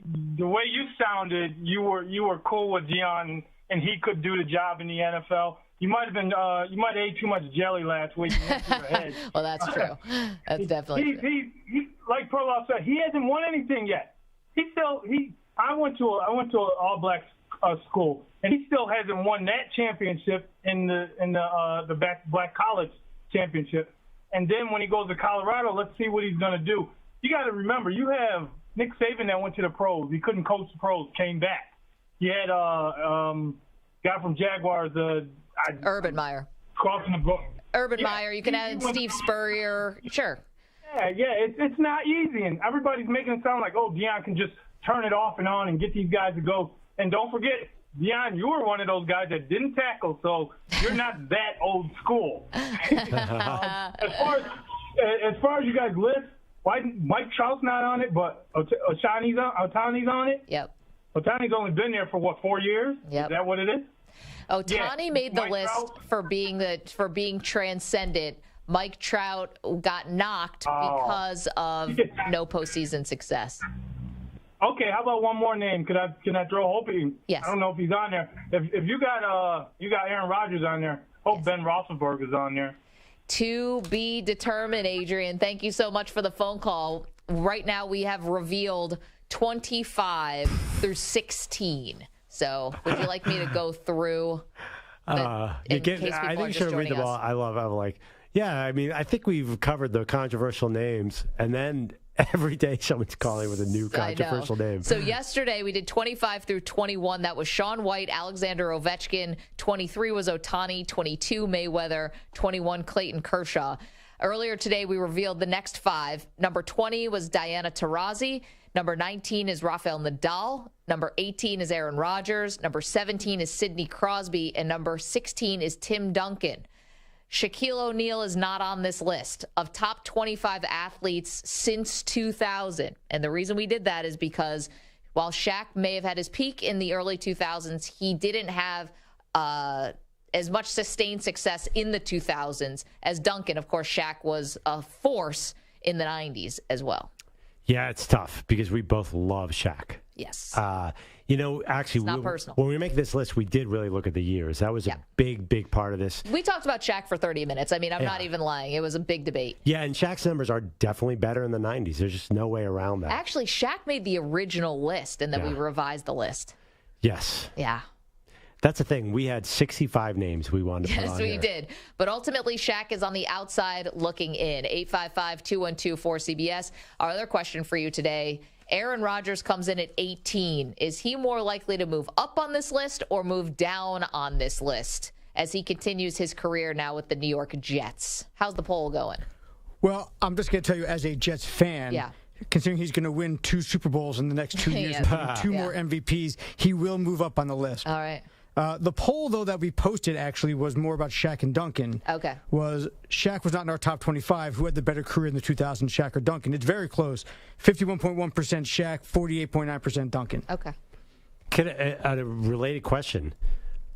Does Peyton Manning's second Super Bowl count for Peyton Manning? Because he didn't do a darn thing on Yeah, that. it definitely does. And that's going to lead us to our next guest coming up to talk about some athletes on our top 25 list. Brandon Stokley, the former NFL wide receiver, is now the host of Stokley and Zach on Denver Sports 104.3 The Fan. He is a Super Bowl champion, caught a touchdown in the Super Bowl with the Baltimore Ravens, played with Peyton Manning, played against some of the other guys on the list. So we will get to Brandon Stokley and get his thoughts in just a moment. Don't move. Maggie and Perloff on CBS Sports Radio hanging out with you on this Tuesday. We're back in moments. You're in a 5-minute break.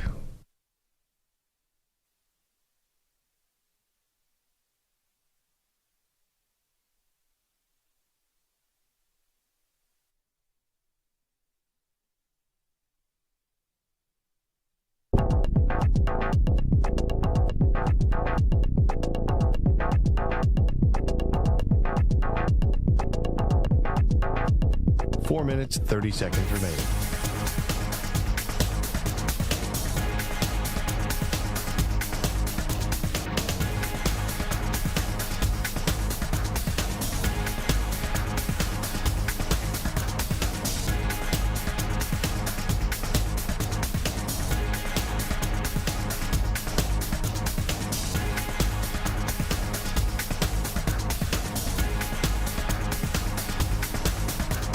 Four minutes remaining.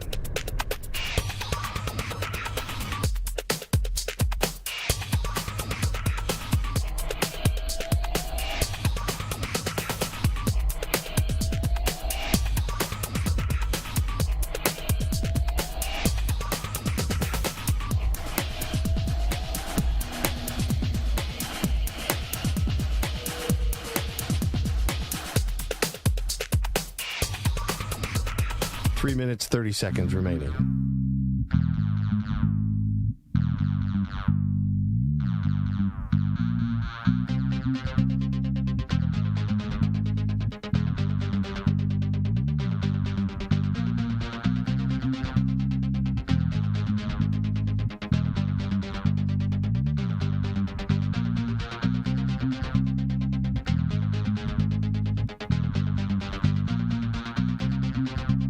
Three minutes remaining.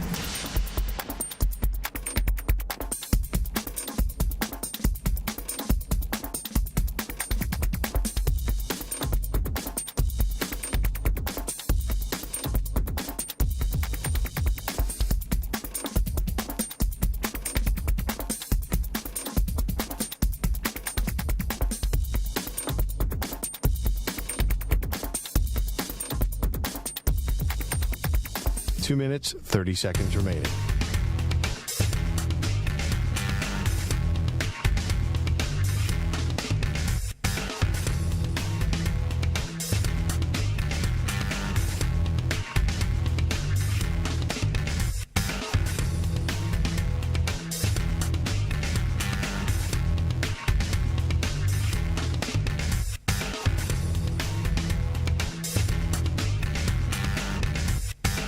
Two minutes remaining.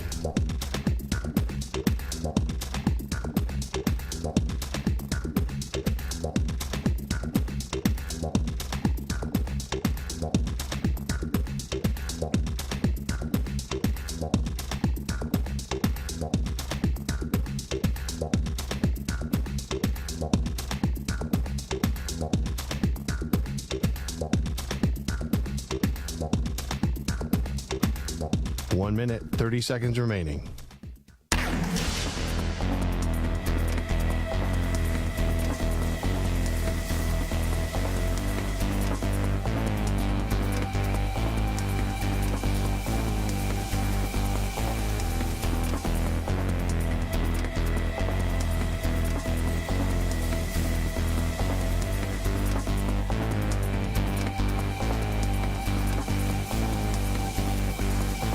Minute remaining.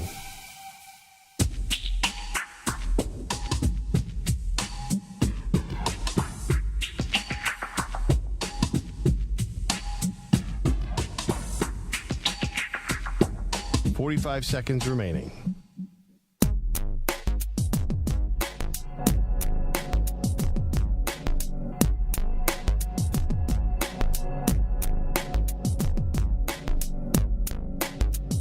Thirty seconds remaining.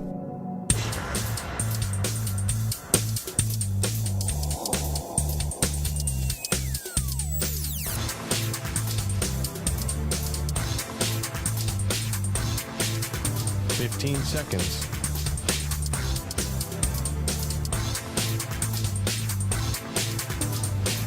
Break ends in 5 seconds.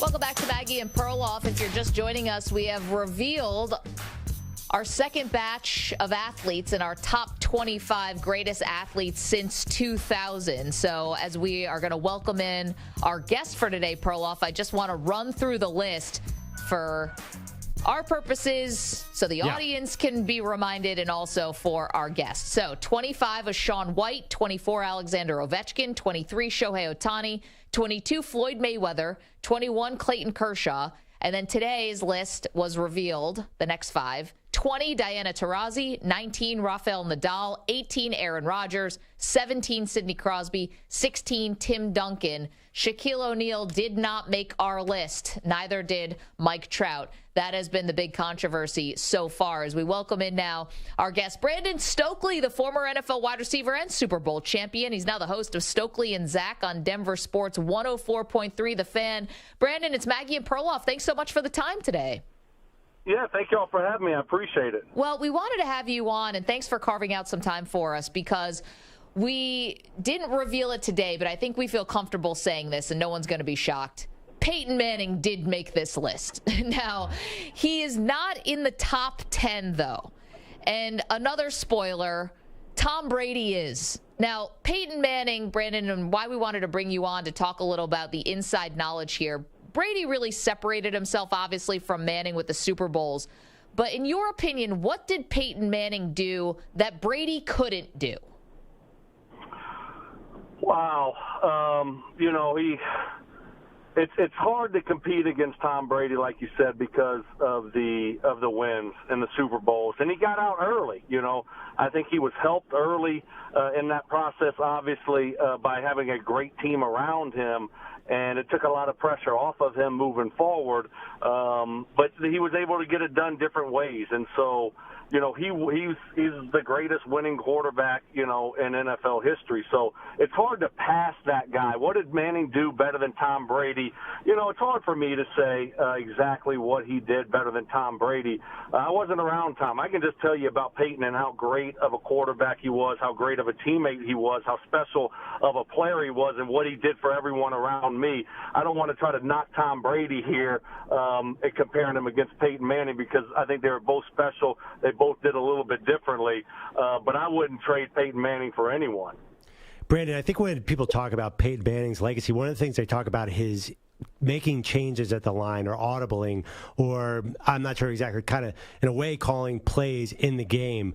How much of that is legend and how much of that is true? And was he the first guy to do it like he did it? Well, I think the way that he did it, he was the first guy. That's why I think he's in the conversation as one of the best ever, is because he kind of transcended the game. And now offensive coordinators want their quarterbacks to be like Peyton was, and Peyton was the one that first started making this and doing this. Now you saw some no huddle stuff going on, but no, it's not like legend.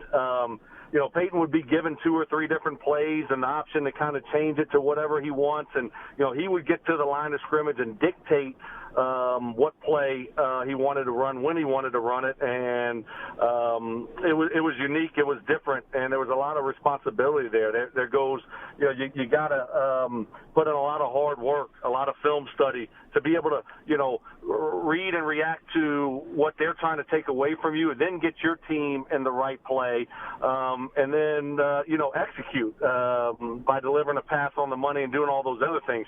It's a hard thing to do. It's not an easy thing to do. It's easy to talk about it and get up on a whiteboard and, say this, if this happens, we're going to do this. But to go out there and be able to do it at the line of scrimmage and execute it at such a high level is a very tough thing to do. And he was able to do it. And that offense just kind of continued to grow and build from one year to the next level. And there was so many code words. There were so many audibles and all these different things. It just made it really fun. And obviously he was the one that dictated everything. And how much faith did the receivers have in Peyton's call? Did you totally trust him? All the time. I mean, I didn't know what I was looking at half the time. I didn't know what was going on. So, I'm going to trust this guy that's put in hours and hours of film study over what I'm seeing and just all right, perfect. He made everything easy for you, all right? Like when these teams are doing all these disguises and going to blitz here, and as a receiver, sometimes you're hot. And so that means, if the linebacker and the cornerback blitz, they don't have that accounted for. Maybe they can only pick up one. There's going to be a free rusher. And so, you're going to be hot. And so you have to turn around quickly for the quarterback to get you the ball. And so, I never knew when I was going to be hot or when I wasn't going to be hot. But with Peyton Manning, he always told you what was going to happen. And if that guy blitz, you're hot. If this happens, this is what I want you to do. So he made playing football easy for the guys around him. And I think that's just what made him so special. Brandon Stokley is our guest. Of course, he's a Super Bowl champion, caught a touchdown in the Super Bowl. Host of Stokley and Zach on Denver Sports 104.3, The Fan. We're talking about Peyton Manning. He obviously made our list of the top 25 athletes of the 2000s. We're not telling you where he is right now, but just to say that he is outside the top 10 slightly. So, Brandon, we can't tell if this is going to be quite controversial, but maybe you can let us know. Just say, for instance, we put Patrick Mahomes higher than Peyton Manning on this list. How would someone like you, who played with Peyton, how would you receive that news? Well, I don't think Patrick Mahomes, has done enough yet to pass a guy like Peyton Manning, who did it at such a high level for so many years. Look, now maybe that might be the case in 10 or 15 years. He's off to a great start. He's off to a historic start. I don't want to knock him at all. But I think it's still early in the journey to be putting him in front of a guy like Peyton Manning. And, I think, when it's all said and done for him, then you can put their careers by each other. But he hasn't done enough yet to pass a Peyton Manning and what he did over the length of his career. So I would think y'all would be wrong if y'all did that, Maggie. I would think that y'all would be wrong. Brandon, these are just hypotheticals that we're asking here. Right, we don't want to reveal too much. Here's another here's another hypothetical for you, and this time we want you to, tap into your career as a wide receiver. Let's just say, for example, we didn't have Randy Moss on the list. Would that be forgivable or unforgivable? Wow. There's so many great athletes, right? It's really it's a tough thing to do. Now, look, Randy Moss, I think he should be on the list, certainly. When you talk about athletes, when you talk about a guy that could flat out do it all, that is a one of one. Find me another guy like him. You just can't do it. He was just unbelievable. And so I would think that he probably deserves a spot on the list. But, there's so many great ones. It's hard. It's a hard thing to do when you start looking at, only 25 of them. That's it.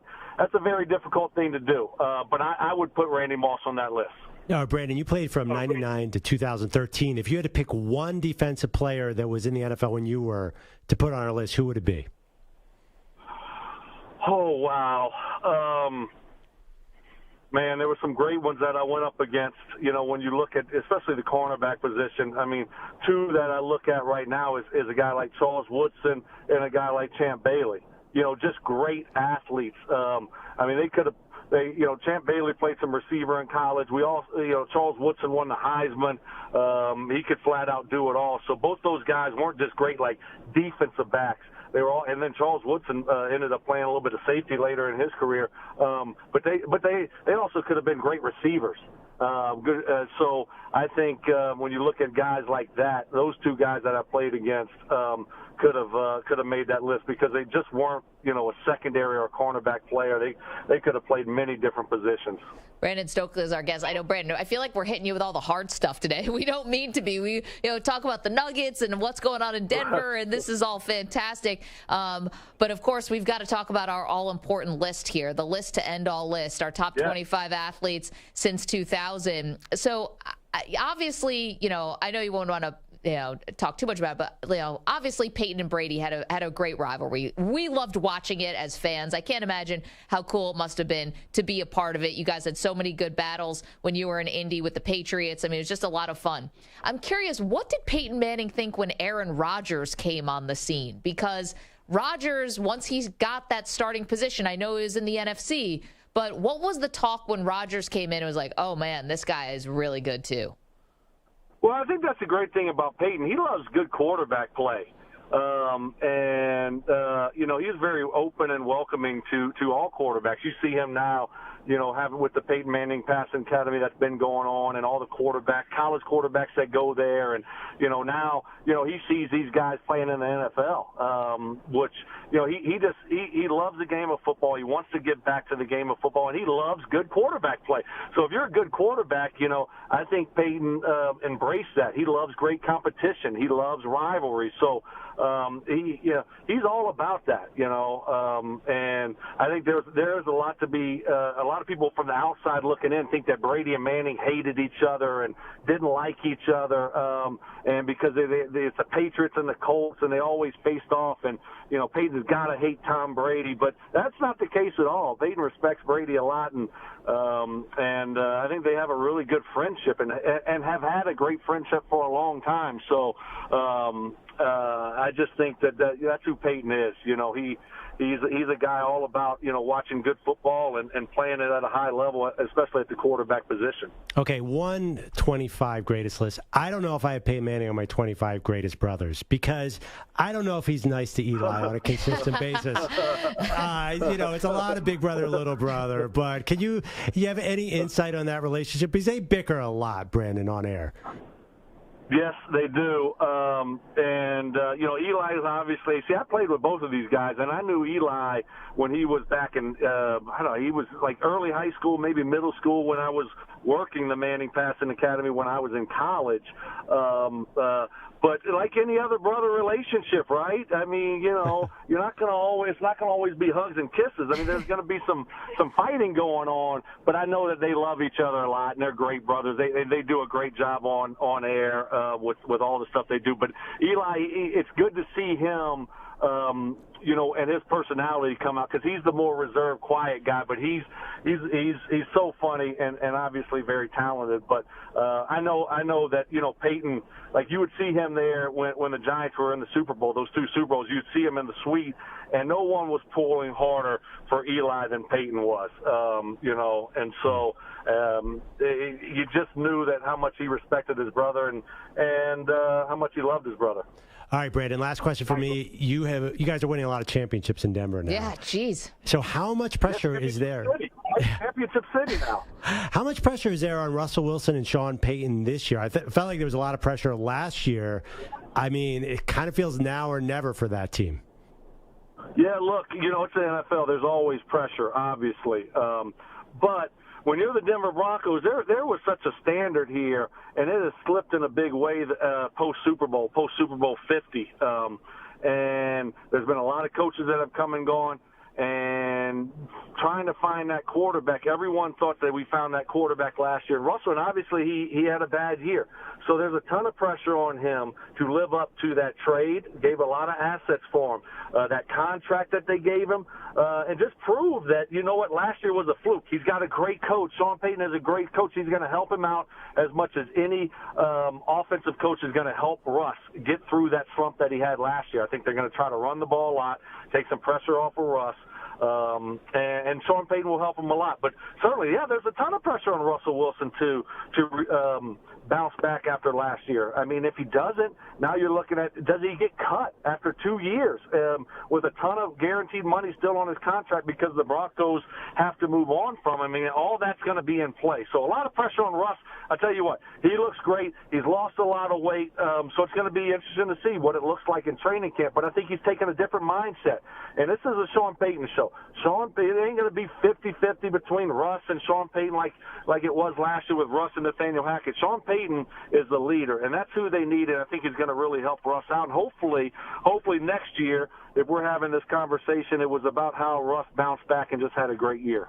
Fantastic stuff, Brandon Stokley. Thanks for making time for us today, Brandon. We appreciate it. Of course, Super Bowl champion, now the host of Stokley and Zach on Denver Sports 104.3 The Fan. Yes, Denver, the city of champions. Thanks, Brandon.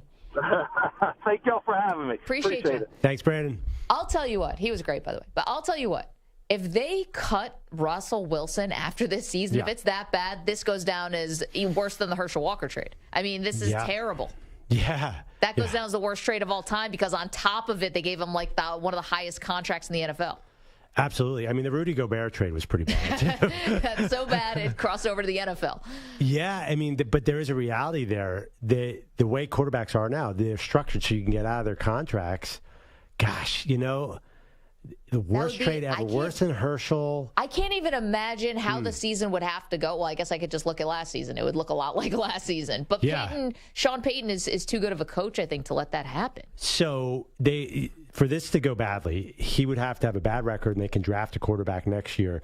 If they're above 500, say 9-7 or 9-8, they're going to keep Russell Wilson because who's going to play quarterback? I mean, it feels like a lot of bad things have to happen for them to cut him, to me. But here's the thing about the contract that they just gave him. Yeah. This, I mean, how much did they give him fully guaranteed in this contract? I'm trying to find right now. Whatever. Well, they can get out of it in 2 years. It can't be that bad. No, but think about it.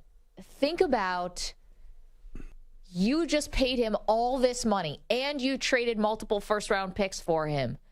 And Brandon Stokley just told you the focus is going to be to run the ball.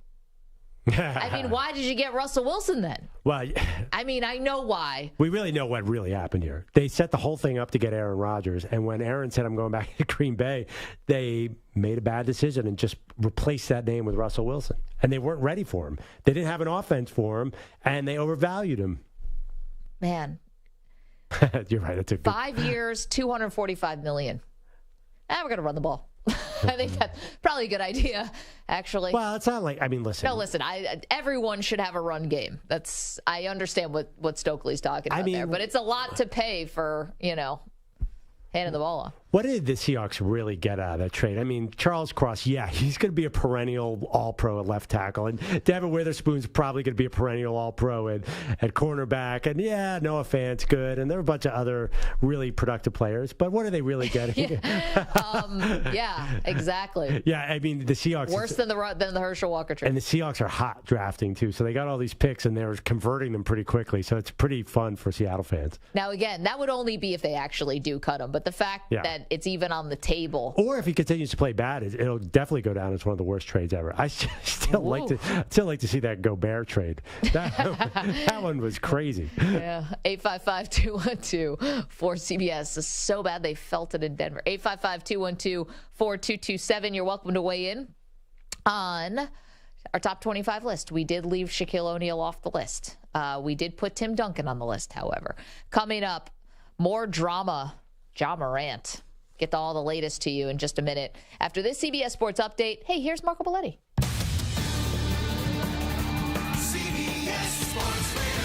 Sports Flash. And guys, we're sponsored by Progressive Insurance. Looking for a career path with flexibility and great pay benefits? Go to progressive.com/careers. Apply online today. Bundle today at progressive.com. Still two very big names on the NFL free agent market with Dalvin Cook and DeAndre Hopkins. Cook would love to maybe form a duo in the near future. Dynamic player like D-Hop. Everybody knows who D-Hop is. Like, you know what you're getting out of D-Hop, and you know what he going to bring to your roster. It's the same for me. Like, you know what, the film speaks for itself. Like, I don't really got to do too much. Like, talking about who Dalvin Cook and DeAndre Hopkins is. But we haven't talked. That courtesy of the Adam Schefter podcast. Cook went on to say this pair could be epic for the NFL. Patriots corner Jack Jones pleaded not guilty to weapons charges after authorities found 2 guns and ammunition inside his bag at Logan Airport in Boston. He's scheduled to appear in court again August 18th. NBA Kyle Kuzma reportedly will decline his $13 million option, become a free agent. Return to the Wizards could still be a possibility. College World Series, it's an elimination game. Bottom of the 6th inning, you got TCU in front of Oral Roberts 6-1. And plenty of baseball tonight, including 2 of the hottest teams in all the game. Phillies will host the Braves as both teams enter, having won 6 in a row. I'm Marco Belletti. Coming up later on the Zach Gelb Show, golfer Cameron Young stops by, and it all gets started at 6 p.m. Eastern, 3 Pacific.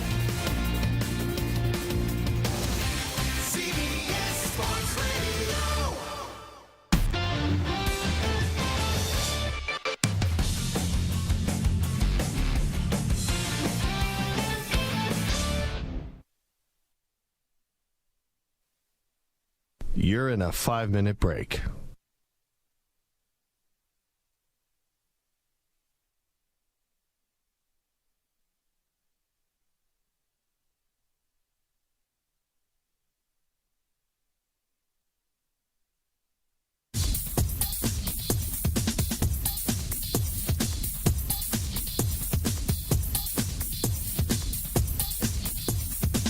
Four minutes, 30 seconds remaining.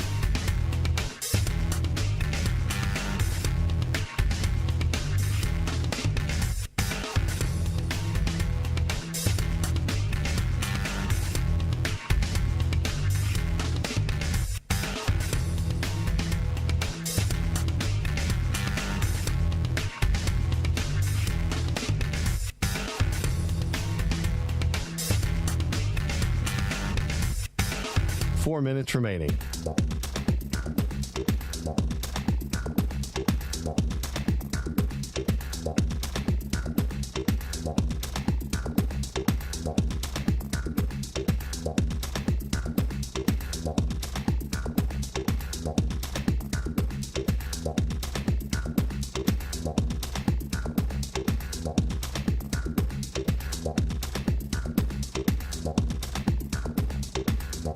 Three minutes, 30 seconds remaining.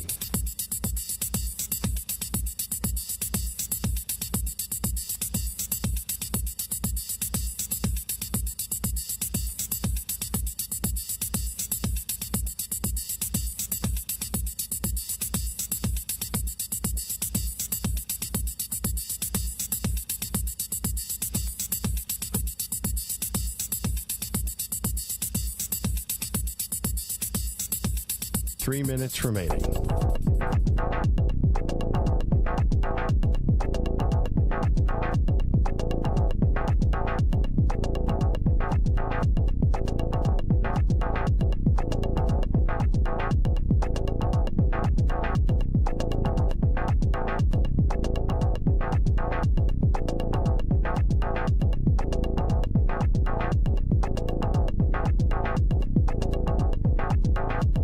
Two minutes, 30 seconds remaining.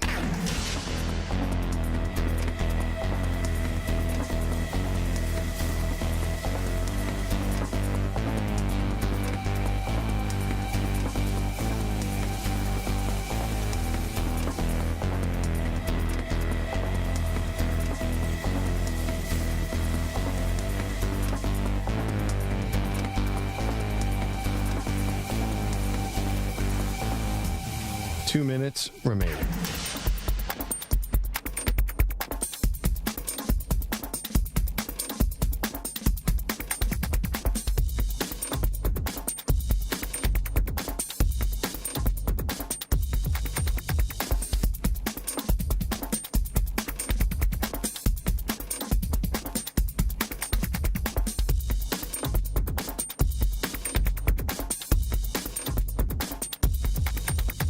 One minute, 30 seconds remaining.1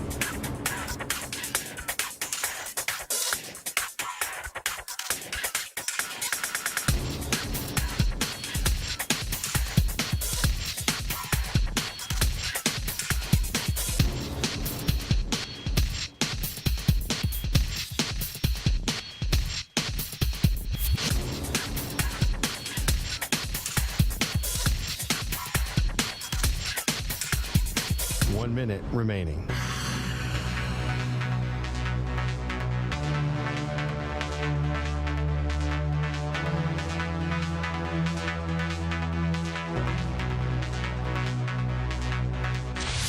45 seconds remaining.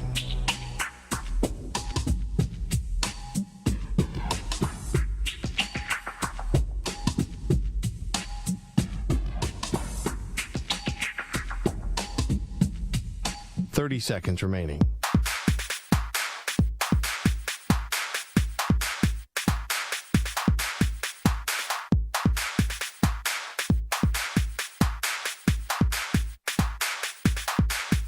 Fifteen seconds.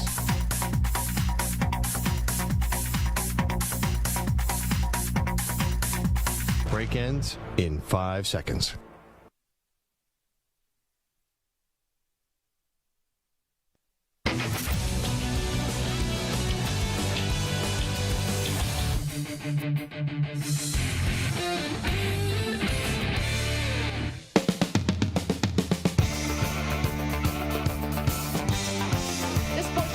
Brought to you by Wesley Financial. Stuck in a timeshare and want out? Contact Wesley Financial Group now and get a free timeshare exit information kit at wesleyfinancialgroup.com. Welcome back to Maggie and Perloff. Maggie Gray, Andrew Perloff. You ever missed the show? Just download the Maggie and Perloff podcast. We do an extra shot every day. Podcast-only content where we curse up a storm. No, we don't.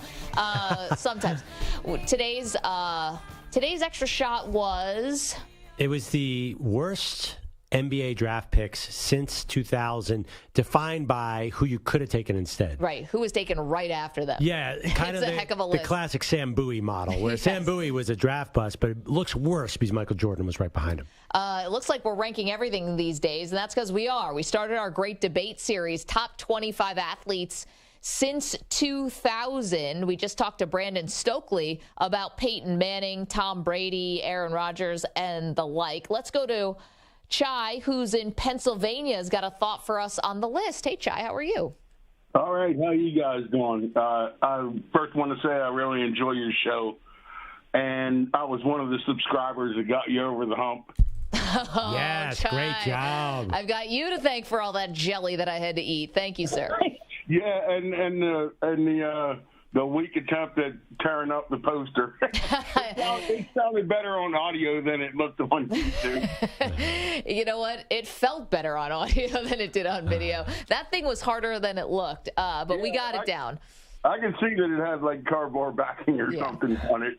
But I called to make a comment on your top 25 list. Yep. I was just listening to you talk to Stokley. And first off, Perloff, I am a huge Pennsylvania Phillies fan. Yes.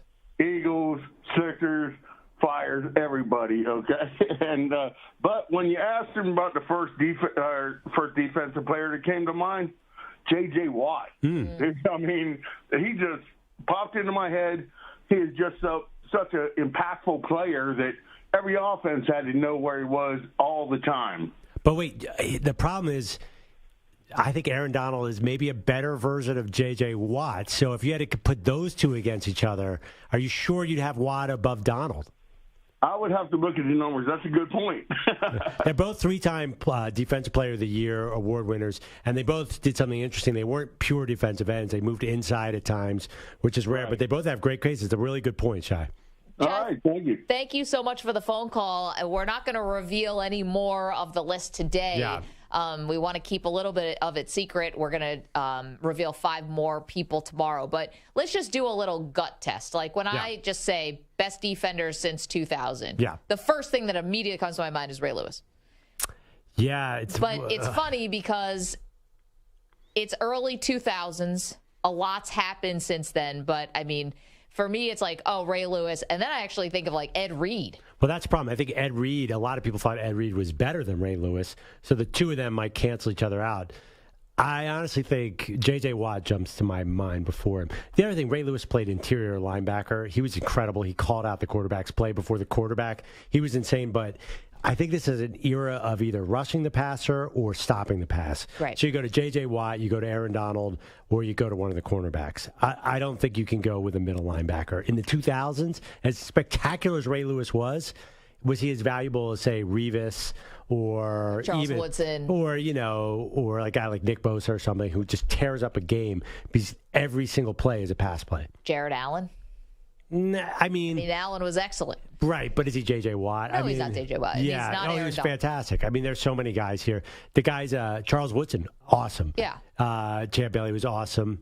But, yeah, I would say, if I had to rank them, I would honestly go Donald 1, J.J. Watt 2, and Ray Lewis 3 without looking at the numbers. But you would probably go, just a hunch, Ray Lewis about those guys? I mean, now that I think about it, Ed Reed, we didn't even bring up Troy Polamalu. Unbelievable. Yeah. I mean, I'm just talking about when the first thing that comes to your mind, if you're like best defensive player in the 2000s, I'm like, if you like stop me on the street, I'd be like, Ray Lewis.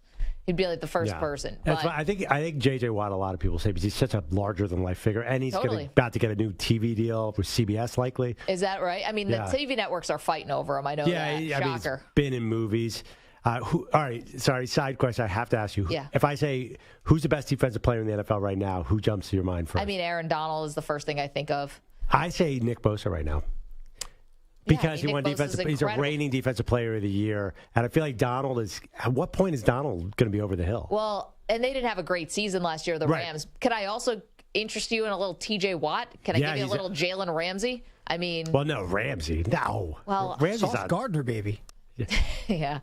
Ramsey is really, all the analytics guys say he's lost it, because he's getting older too. Well, we'll see what he does with the Dolphins this year. I think TJ Watt definitely comes to mind.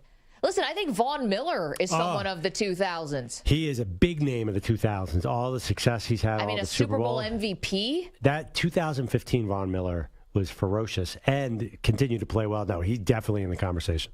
855-212-4CBS, 855-212-4227. We're going to save John Morant. We'll get to that in the next hour. Wait, what? Yeah. That's a tough assignment. I'm sorry. I don't know who can save John Morant. That's not going to be us. I would like to give a special shout out, though, to the College World Series. Not because of the guys who are playing baseball. That's all great. Awesome. Good for you guys. Love it. But I want to give a shout out to Rocco's Bar in Omaha. Now, I'm always in favor of kind of moving these tournaments around to all different cities. But this is one of the good things about having the College World Series in Omaha every single year. And the reason is because Rocco's Bar has started a new thing where each fan base from each team, Perloff, tries to order more Jell-O shots than the next fan base. Okay. So- what kind of numbers are we talking about here? Bigger than you think. Oh, So really? last year, Ole Miss was the champion. They ordered over a 2-week span 18,777 Jell-O shots. That's over a 2-week span. Now, not to be outdone, but I was reading this in the newspaper today. Yesterday was the 4th day of the competition. The 4th, okay? LSU has already surpassed Ole Miss's total. They've ordered 21,435 Jell-O shots in 4 days. Wait, let me get this straight. LSU and Ole Miss students like to party? Now, they were aided, according to this article, by the Todd Graves, who you might not know his name, but you probably have heard of his establishment. He is the founder of Raising Cane's, Oh, yeah, sure. the chicken Good stuff. chain. So there you go. How do you get that much Jell-O? I understand where you get the vodka from. Do you think there's like a Jell-O shortage now in the state of I mean, Nebraska? I feel like you got to get wholesale jars of Jell-O. The little boxes that we get at home are not going to cut it. Okay, so anyone who's done Jell-O shots knows those things sneak up on you. Yeah, absolutely. You've had 21,435 Jell-O shots in 4 days. Yeah, that 431 hurt. That one really It was hurt. that one. That was way Yeah, too they much. call How's the that- town still standing? They call that the Widowmaker. Okay, coming up, we will get that jaw news to you. We see you guys on the phones. Our top 25 athletes since 2000. We get back to that in minutes.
1 minute remaining.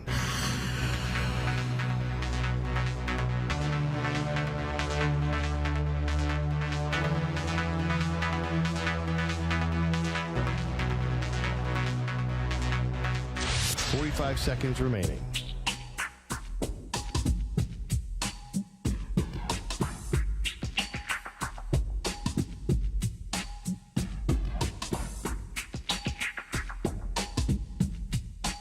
Seconds remaining.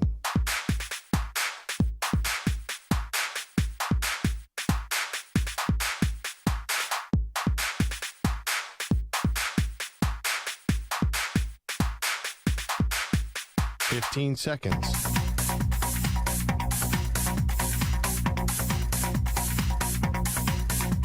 Break ends in 5 seconds.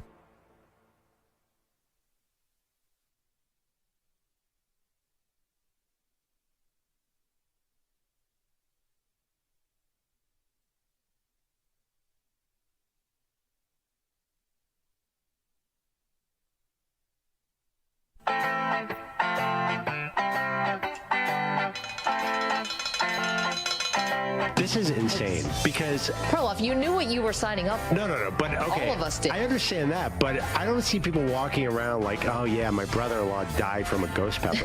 This has never happened. People are also telling me that after you eat these wings, be very careful if you go to the restroom.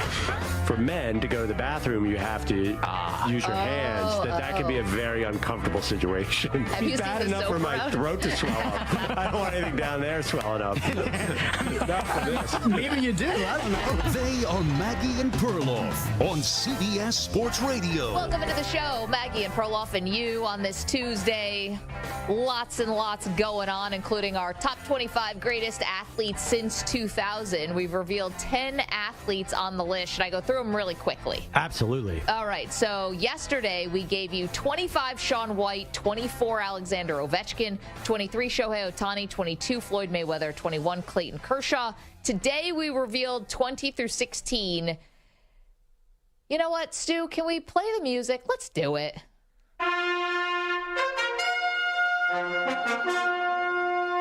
The Great Debate Series. 25 greatest athletes since 2000. I love how official that sounds at the beginning, and then all of a sudden we're 2 a.m. in Ibiza. Here we go. Number 20, Diana Taurasi. Number 19, Rafael Nadal. Number 18, Aaron Rodgers. Number 17, Sidney Crosby. Number 16, Tim Duncan. Yesterday's controversy was that we put Shohei Ohtani on the list, yet left off Mike Trout. Today's controversy, we put Tim Duncan on the list. We left off Shaquille O'Neal. Is part of that because Tim Duncan's so boring and Shaq is like the most popular person on television? Is there some of that there that Shaq was larger than life and entertaining? I think people may underestimate Tim Duncan's brilliance on the court. Oh, I thought you were saying that we left him off because he was so entertaining. I'm like, no, that would help this case. I think if you look at it objectively, who did more in the 2000s? Not don't count all the 90s. 2000s. I think Tim Duncan was more accomplished. I get the Shaq art. I love Shaq too. Yeah. But I do think that Duncan is easy to overlook because we all none of us really were focused on Duncan as much the same way Shaq you couldn't look away. Well, I mean, listen, both won 4 titles in the 2000s. Now, Duncan won one in 1999, but we're acting as if that never existed. We're not bringing any college stuff from the 90s either. Shaq had Kobe and D. Wade. And I don't think that Duncan ever had a co-star in the 2000s quite at that level. No, I mean, Kawhi did win a finals MVP, and Kawhi has been an all-time great player, too, obviously with a very short peak, as we're learning now, because the injuries have just been crazy. But I think Duncan went later into the 2000s playing better. And now Perloff and I, we argued about this for 30 minutes. I mean, we really wrestled over Shaq. At one point, he was 25 on the list, I believe, in maybe the first iteration of this list. It went through like 16 iterations. But anyway, so those are the 10 that we have revealed. Obviously, we've got 15 more to go. 855-212-4CBS. Let's go to the phones. Brett is in Pennsylvania. He's got a question for us. Hi, Brett. How are you? Good. How are you guys? We're excellent. Good. I was just wondering, does an MMA person make this list, and who would it be? Because there's so many good ones like GSP and like Anderson Silva and everyone. Yep. Brett, I'm not going to tell you because I don't want to reveal more of the list than we already have. We had robust conversations about Anderson Silva, about GSP. We had a robust conversation about Conor McGregor. We had a robust conversation about Ronda Rousey and Amanda Nunes. We had Jonathan Jones came up. Robust conversation about Jonathan Jones. I think you can't really tell the story about UFC without Jonathan Jones. Jonathan Jones is probably the best MMA fighter of all time. It's just he's had so many octagon troubles that he kept derailing his own career. But pound for pound, there's nobody better in the ring. Yeah, but I would argue McGregor's most definitely the most impactful MMA fighter of all time. I don't even think... Rousey's Rousey's the other Rousey's one. a close second, or you could make the argument that Rousey might be more. Yeah, you could. Impactful. The problem with Rousey, though, is that she doesn't have a long career. Yeah. You know, Amanda Nunes has had three times as many fights as Rousey. Sorry, real quick, a sidetrack here. There's a ESPN.com list. There was a huge news in 2020. They ranked the top 75 players of all time. Got a lot of attention. Can I just tell you, Mike, Mr. Shaq, they had Shaq, this is an all-time list, not even by decades. They had Shaq 10 and Tim Duncan 8. They had Duncan higher, considering their whole careers. And I think there are a lot of like NBA experts who believe that. So it's not, even if you just took the whole careers, you could make an argument for Duncan. Well, so here's the question. If you were starting a team and you had a choice between Duncan or Shaq, who are you taking? I'm taking Shaq every day of the week and twice on Sundays. Am I selling tickets or winning championships? Both. Yeah. He did both. He definitely did both. I think my answer to that might be Duncan, but I love Shaq. I mean, yeah. First of all, you're psyched for either pick. Yeah, I mean, I'm feeling really good. I'm a Sixers fan. I got Nerlens Noel. Check the process. Well, who was going to be the Nerlens, the Twin Towers? It was Nerlens Noel And Jahlil Okafor? And Jahlil Okafor? Not so much. What could have been? More like the twin disasters. Oh, man. Let's go to Will. It's our buddy in South Carolina. Hi, Will. What's going on? Oh, nothing. What do you got for us today? So I think if you made a top 10 best athlete list of all time, of everybody, Randy Moss has to make that list. And I don't know what y'all got going ahead of you. Hopefully he's higher than y'all are about to announce now, because I think he should be more of the top 5. But if you think about his impact when you're talking about single season, breaking the touchdown record in 2007, part of the greatest team to never win a Super Bowl, and just basically being the best receiver, you know, some people think of all time, but definitely the second best receiver of all time. And most of that happening in the 2000s. Yep. And him, you know, being what you consider an athlete when you're talking about jumping high, running fast. I mean, he is that guy. I mean, him, Deion Sanders, Bo Jackson, those are three of probably the greatest athletes to play in the NFL. So hopefully he makes that list. I got to be honest, Will. I'm looking at it. He had 6 monster seasons in the NFL, and 2 of them were in the 90s. So, I mean, he really tailed off in the 2000s. You have to remember that. I mean, but 03, he had 16 touchdowns, 1,600 yards. Right? Yeah, I mean, he was spectacular. But he's one of those straddle the decades guys, because remember he came in the league in 98 and just sort of, he had 17 touchdowns as a rookie and just redefined everything we thought about wide receiver.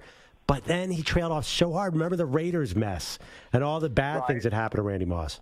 But then he had 50 touchdowns in 3 years for the Patriots. Yeah.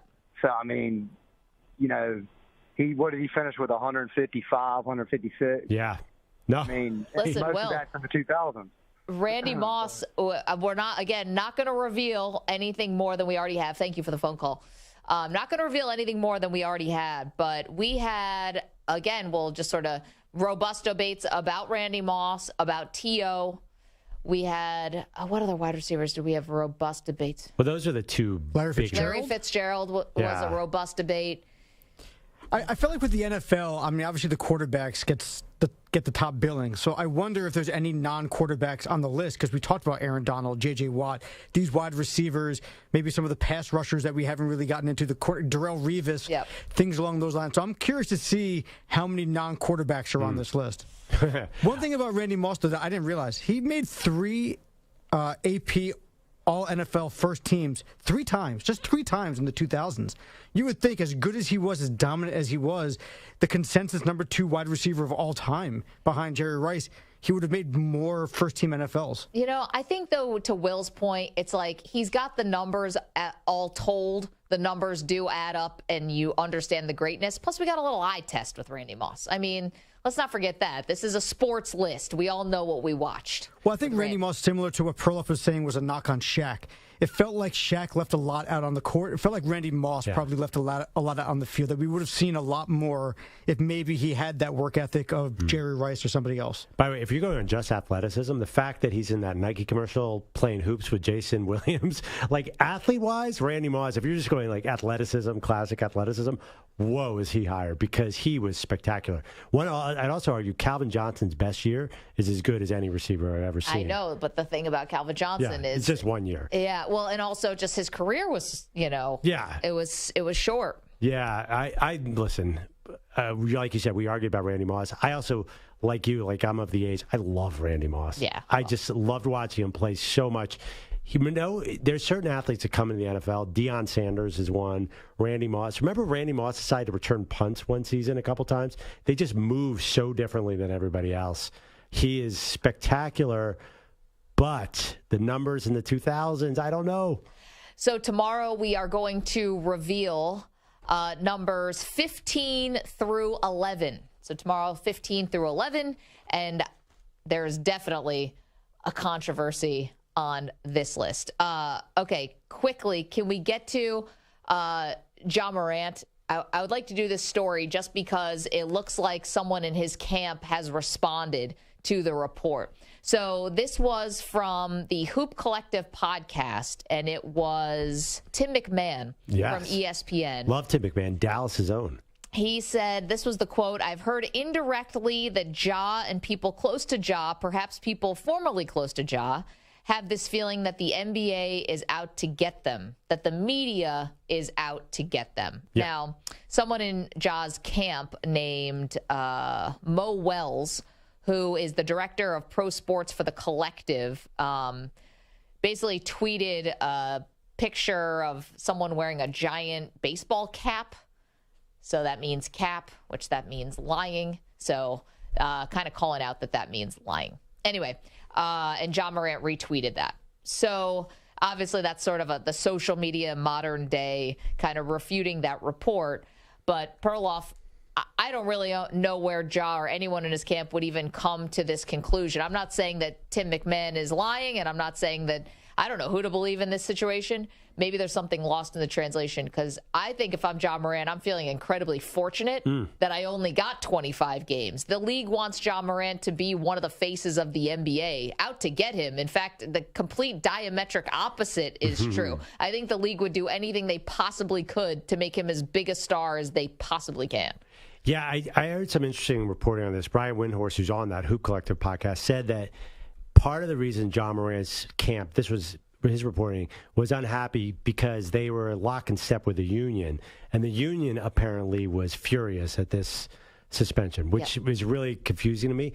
That's part of the union's job, 25 games, is to fight any suspension, just to sort of defend players' rights in principle. But according to Windhorst, Ja's team got together with the union, and the union was pushing to really get this down, because the union's argument was he didn't do anything illegal here. How can you knock him for $7.5 million and 25 games? So I think if there is unhappiness, it came from that kind of movement, which really isn't just on Ja. That's on the union as well. So I don't know. I don't quite believe him that it was all a lie. I bet you there were people in his camp that said, this is ridiculous. You know, if the union says it's ridiculous, then we think it's ridiculous too. Yeah, the union called it excessive, right? Yes. They thought it was excessive. And yes, that's their position. It always has to be their position. But if I'm Ja, though, aren't you really trying to move past this thing and trying to move forward in a way that being bitter about this towards the league does nothing for you? Right. And as far as trying to take on the media,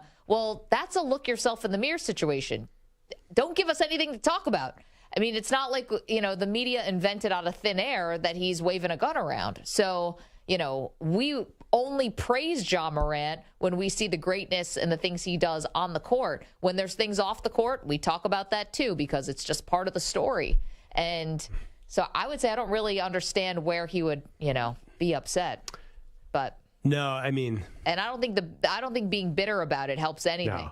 Unless he's looking out for future players through the union. The union said it was arbitrary. So maybe Ja's saying, like, listen, like you're going to whack me 25 games. Like, what are you going to do to the next guy? I doubt that. At least it's a take. I'm trying to come up with something here because you're right. The common reaction was 25 games. That's it. I mean, that's what everybody kind of said. Well, especially when Adam Silver set it up like, hey, we've got some new information and we're going to wait until the finals are over because we don't want to overshadow. It's like, geez, what's going to overshadow the finals? Like, this must be pretty big. Right. And the other thing was he went from 8 games to 25. That feels very small increment for doing the same exact thing again. So, I mean, I actually regret saying that maybe it'll be a season. Like, it shouldn't be a season. I see that now.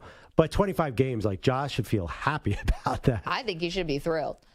Not thrilled that this happened, but thrilled that it wasn't a lot worse than that. And the new information that Silver was alluding to when he said that was the fact that Ja willingly knew that he was on Instagram Live and was waving the gun around. He didn't get caught by a friend and, oh my gosh, he knew that it was being broadcasted. He still did it anyway. 855-212-4CBS, 855-212-4227. All right, coming up, what did one all-pro defensive player have to say about his young quarterback? We'll get to that in just a moment. Don't move. Maggie and Perloff, we are on our incredible CBS Sports Radio affiliates, who we love. We are also streaming on the absolutely free Odyssey app, which you can download. We are on SiriusXM channel 158. And if you would like to watch the show, come on in, youtube.com/CBS Sports Radio. But say hi to the Weedos. You're in a 5-minute break.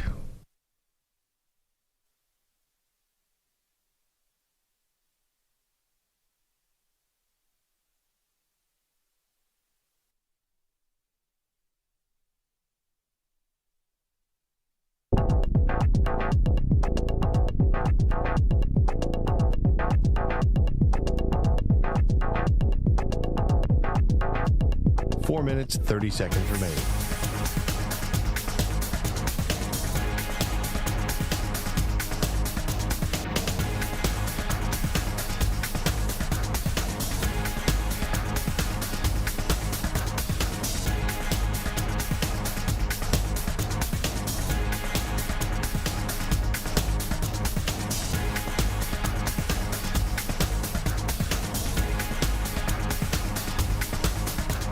Four minutes remaining.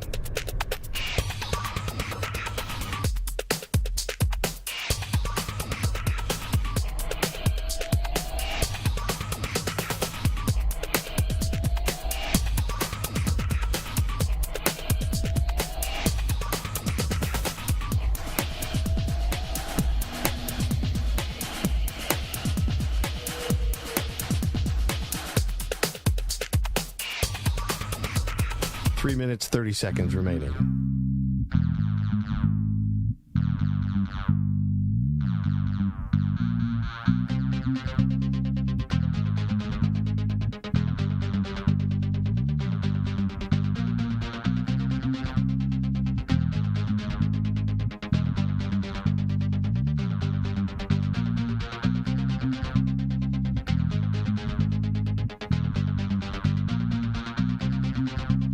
Three minutes remaining.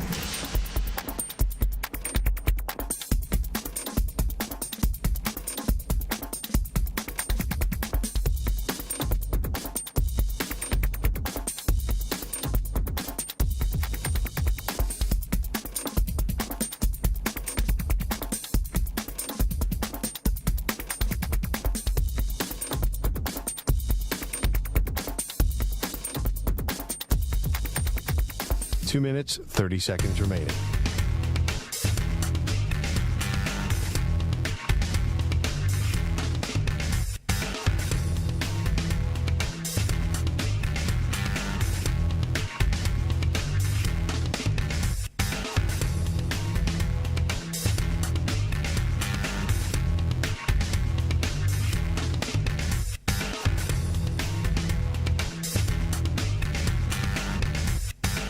Two minutes remaining.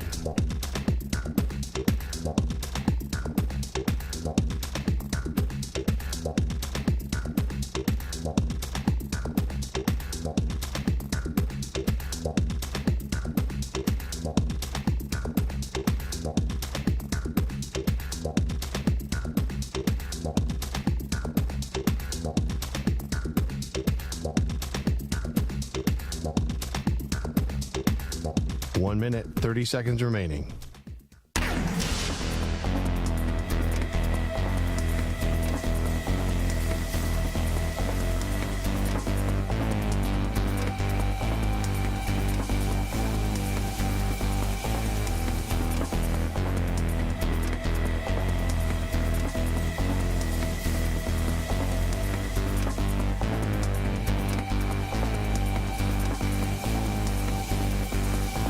Minute remaining.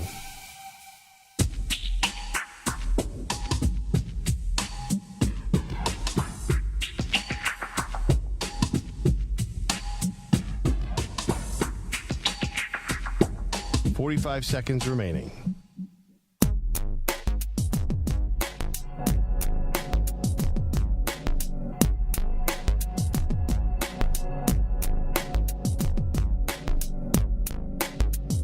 "30 seconds remaining.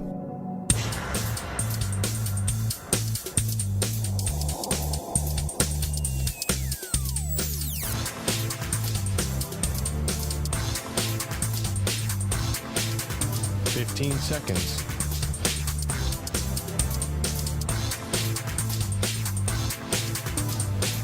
Break ends in 5 seconds.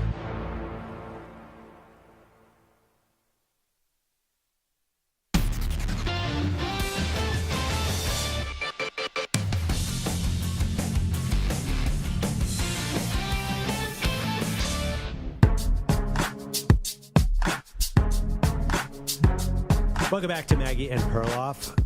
Having fun going through our top 25 athletes since 2000, our great debate series here on Maggie and Perloff. Now, listen, one of my favorite parts about this is the feedback we've been getting on social media and calls. And I love when you bring someone in from another sport.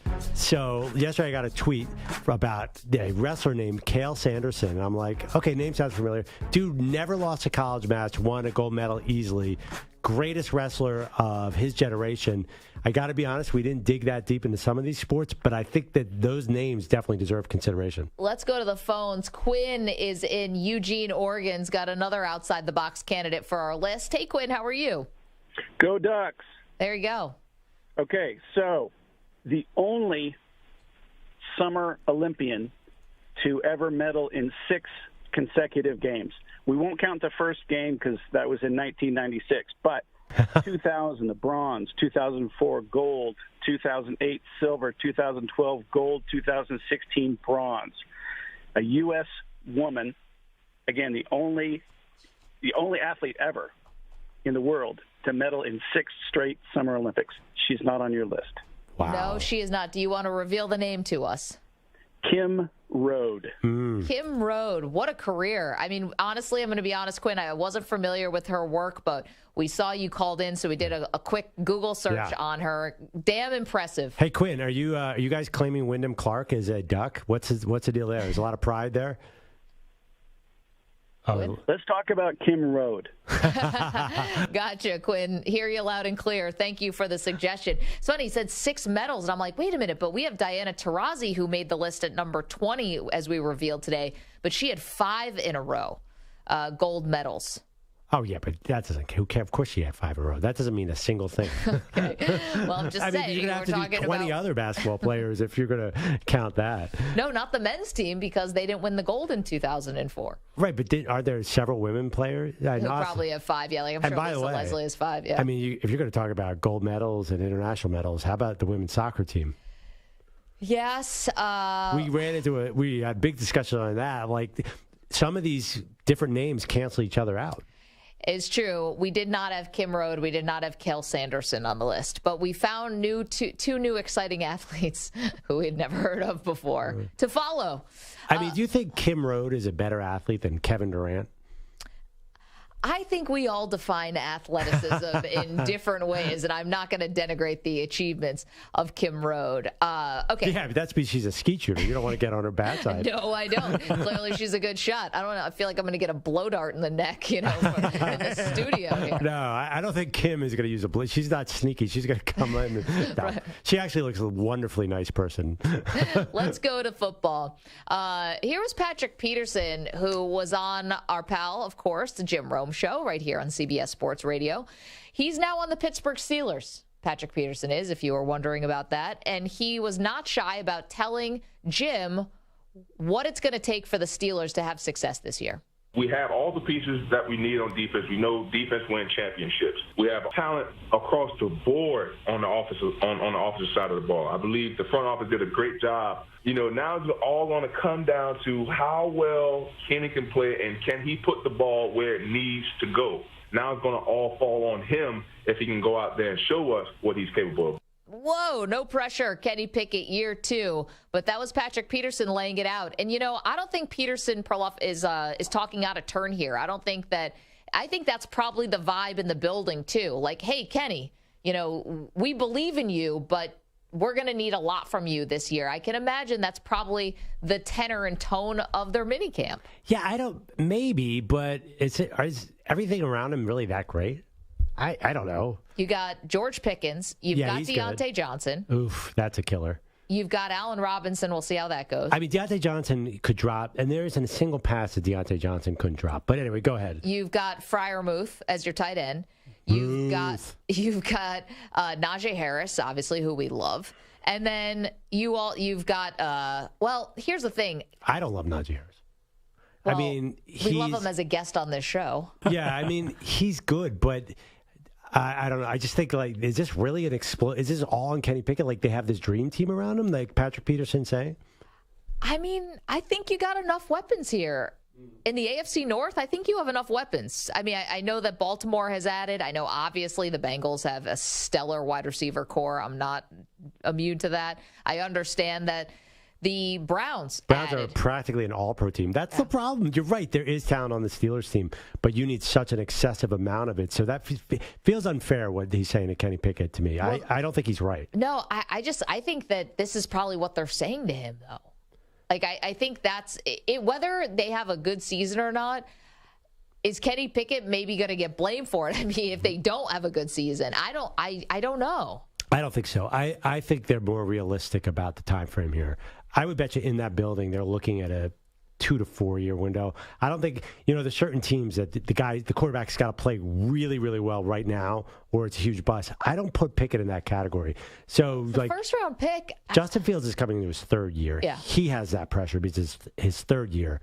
I don't think Pickett in his 2nd year, because the offensive line is still sort of coming together. It's a young team. So that's what I was going to mention. Broderick Jones, the pick of Broderick Jones. It's funny, what I was reading coming out of Steelers minicamp when I was reading on The Athletic is that he actually was not getting most of the first team reps. Now, he's penciled in as the starter. Obviously, they took him in the draft, but in the first round. But from what I heard, he was not that impressive in minicamp. Listen, still got a long way to go here. But I'm even sure so, he's going to end up being fine. But he's a rookie tackle. Yeah, that's not good. That's why I'm saying that I think if you're being fair in that building, you got to give Kenny Pickett more time. But don't you think Patrick Peterson is basically? I get a sense that he doesn't have to keep playing. I mean, he's set for life. Don't you think he's doing this because he probably wants to be a coach one day or a commentator? Yes, but I also think he's doing this to start trouble. No, but I think every player says that looks around their team and says, we're awesome in June. Don't you think that's happening in 32 camps where everyone's like, whoa? I mean, you're hearing great stuff out of Houston. Yeah. You're hearing, Had a schedule. There's no way that's true. But you see what Peterson is doing. He's putting a lot of pressure here on Pickett, and I guess I don't think he would take a departure like that. Yes, Amter? And I don't think he's necessarily off base. I mean, if T.J. Watt is healthy, the defense is elite. Right, Minka Fitzpatrick and everything they have on that defense, and the offense is getting better. They just drafted the tackle. If he's good, that could be a huge thing. Yeah, Benton. If you put like Deshaun Watson or Russell Wilson or like Aaron Rodgers on that team, we're talking about them winning the division and competing with Joe Burrow and the Bengals. That team, really? Talent-wise, the only thing missing that you have a question mark about is Kenny Pickett. I don't think really. Like, what have those guys won? Every player you mentioned has not won with anybody. And I mean, the great Big Ben teams are a distant memory. It's been a long time since they were good. Right, but the defense has been good for a long time. They've just when been Watt's missing... on the field. Yes. When he's when not he's on the field, it's much different. Yeah, I don't think. And the other thing too is it's really this AFC thing. You're telling me there's so much talent in that division alone. They're universally picked 4th. Listen, I said it before because of the quarterback. I'm standing by it. I like Pickett, but I do not think the Steelers are making the playoffs. I think that they're going to have a winning record. but I don't think they're going to make the playoffs. Because of Pickett? No, because a few things. Because I'm not sure if T.J. Watt's going to stay healthy, but that's anybody. And when you put them up against the rest of the teams in the division on paper, I do not think they're the best team. That division's But this is a good team. It's okay. I'd say it's average. I mean, honestly, there are a lot of players here who struggled. The offensive line has been terrible. And Najee Harris has been kind of ineffective. When they try and use him as a bell cow, the offense goes nowhere. I don't think these guys are everything you're describing. I love George Pickens. He's a highlight catch. I think come on. Kenny Pickett's, how old is he? 23? I mean, you got to give this kid more time. Don't put it on him now, Patrick and Maggie. Listen, I'm just saying what Patrick Peterson is saying. 855-212-4CBS, yes. I just think if you swapped Kenny Pickett with any of the quarterbacks in the AFC North, the teams immediately just switch. If you put Joe Burrow on the Steelers and Kenny Pickett on the Bengals, the Steelers are now better than the Bengals. So you agree with Peterson? I agree. Well, I agree with Peterson, but I also think that he's being very dumb because you're putting too much pressure. He's 100% right. Yeah. That team with a legitimate starting quarterback, which Kenny Pickett might be, we just don't know yet, is a contender in that division. However, it's a lot of pressure to put on a second-year quarterback who already had pressure going into the season. One thing I disagree. I think the Bengals have a big coaching advantage over the Steelers right now. I mean, Mike Tomlin and Zach Taylor. Mike Tomlin is a Hall of Famer. Man, he is doing things out there, and obviously the Steelers have had offensive coordinator problems. I don't think that the Steelers are everything you guys are making them out to be. They are not enamored with Matt Canada. No, that's a problem. I love Tomlin, too. But right now, and also you guys are forgetting Baltimore is going to be great this year. Not everybody can make the playoffs. Well, I don't think that the Steelers are making the playoffs. You mentioned about young quarterbacks, so you mentioned Justin Fields. I want to get to this as well, which is TJ Edwards, who was on SiriusXM NFL Radio, who played with Jalen Hurts on the Philadelphia Eagles and is now playing in Chicago with Justin Fields. Here's his comparison of the two. One thing with Jalen was he was always just kind of calm and collected. And you do see similarities with Jay Fields. You know, he doesn't seem to get rattled out there in terms of when we're mixing up looks on him and stuff like that. And dude's got such a strong arm, and he's been very accurate. Is there a world where Justin Fields takes the type of leap forward that Jalen Hurts did?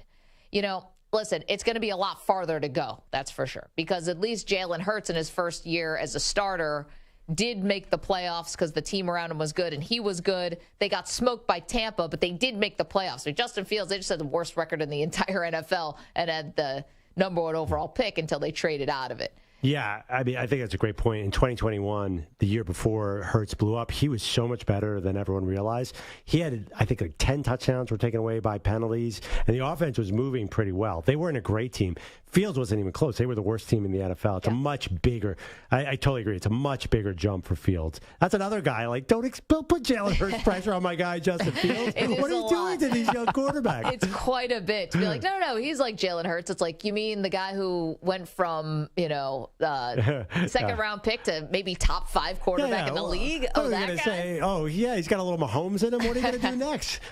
What happened to the age of these young quarterbacks got a chance? He's a mix between Mahomes and Joe Montana. That's all. 855. It's a very rare bird. Yeah, 855-212-4CBS, 855-212-4227. All right, what we learned today about one of our favorite coaches, college coaches. We'll get to that in just a minute. Plus, the one story that I can't get out of my head. I'm checking updates on this thing every 5 minutes. We'll get to that after this CBS Sports Update with Marco Belletti. CBS Sports Flash. All right, guys, with the market still unfolding for Dalvin Cook and DeAndre Hopkins, both seem to be taking their time before finding a new home, but Cook may be thinking of teaming up somewhere. He was one of those guys that I was going to reach out to because, I know he got the same mindset as me. We trying to go win. We trying to get on the roster and trying to go contend. So if we can't end up on the same roster and be on the same team, that'd be the beauty of the situation. That courtesy of the Adam Schefter podcast. Meanwhile, Patriots corner Jack Jones will be back in court August 18th for probable cause hearing. Jones facing weapons charges. He was found to have 2 guns and ammunition in his luggage at Logan Airport in Boston. Faces a mandatory minimum of 2.5 years in prison if he is convicted. Julius Randle hit a bunch of topics while being a guest with Paul George on the podcast with P, including the way he goes about his film watching. For me, it done slowed me down, so I'm able to, I'm never been like a film guy, right? Yeah. Like, I'll watch a lot of basketball, but I've never been a film guy. So, like, I'm doing things that I may not necessarily take the time to do. Right. So, like, I can't physically be out there, right? But mentally, I can put myself in the places and watch and learn, so it's pretty cool. Now, elsewhere, Kyle Kuzma reportedly is going to decline his $13 million option, become a free agent. I'm Marco Belletti. Coming up later on the Zach Gelb Show, golfer Cameron Young stops by, and it all gets started at 6 p.m. Eastern, 3 Pacific. CBS Sports Radio.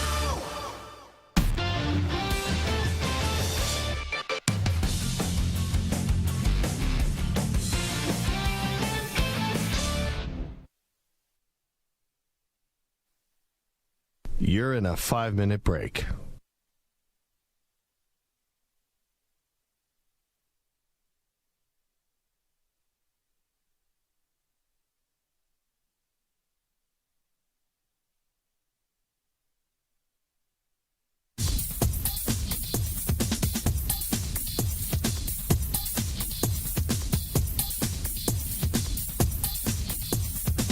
Four minutes, 30 seconds remaining.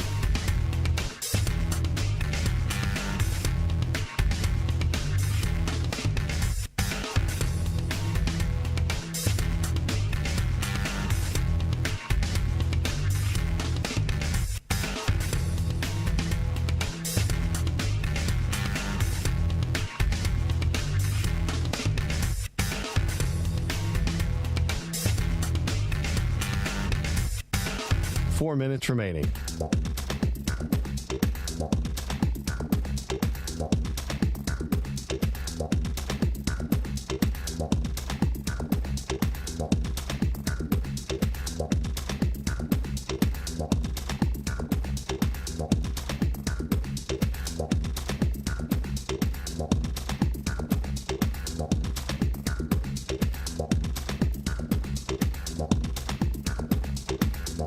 Three minutes, 30 seconds remaining.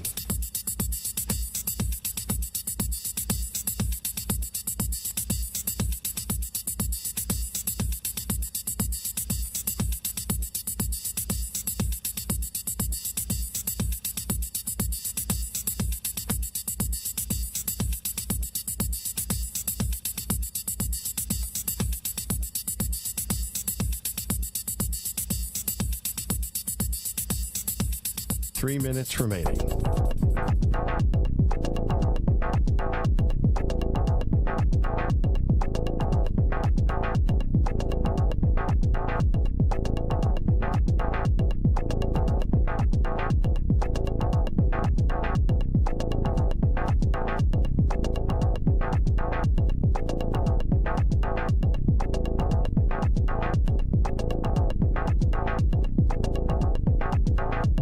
Two minutes, 30 seconds remaining.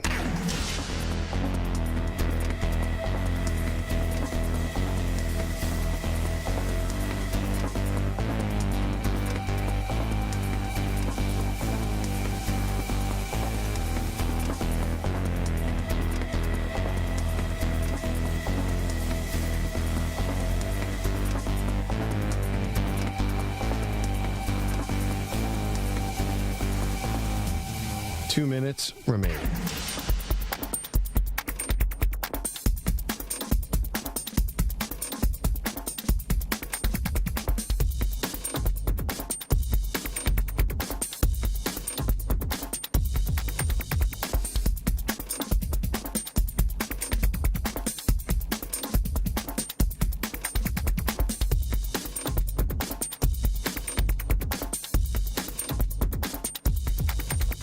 One minute, 30 seconds remaining.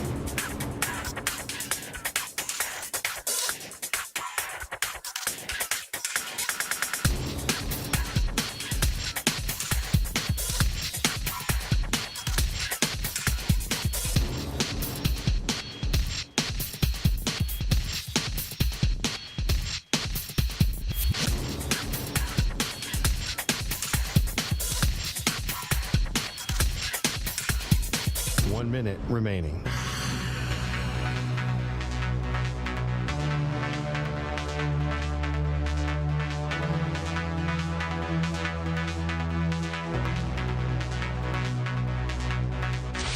Five seconds remaining.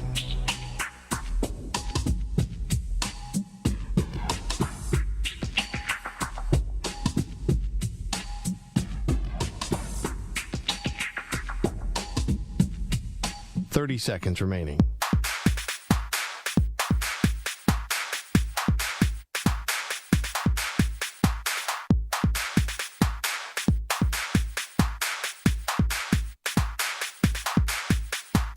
Seconds.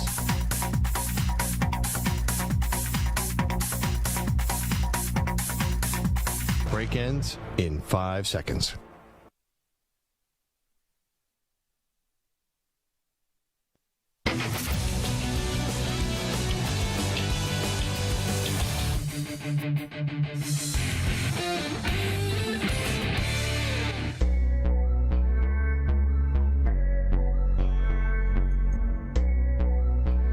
Maggie and Perloff.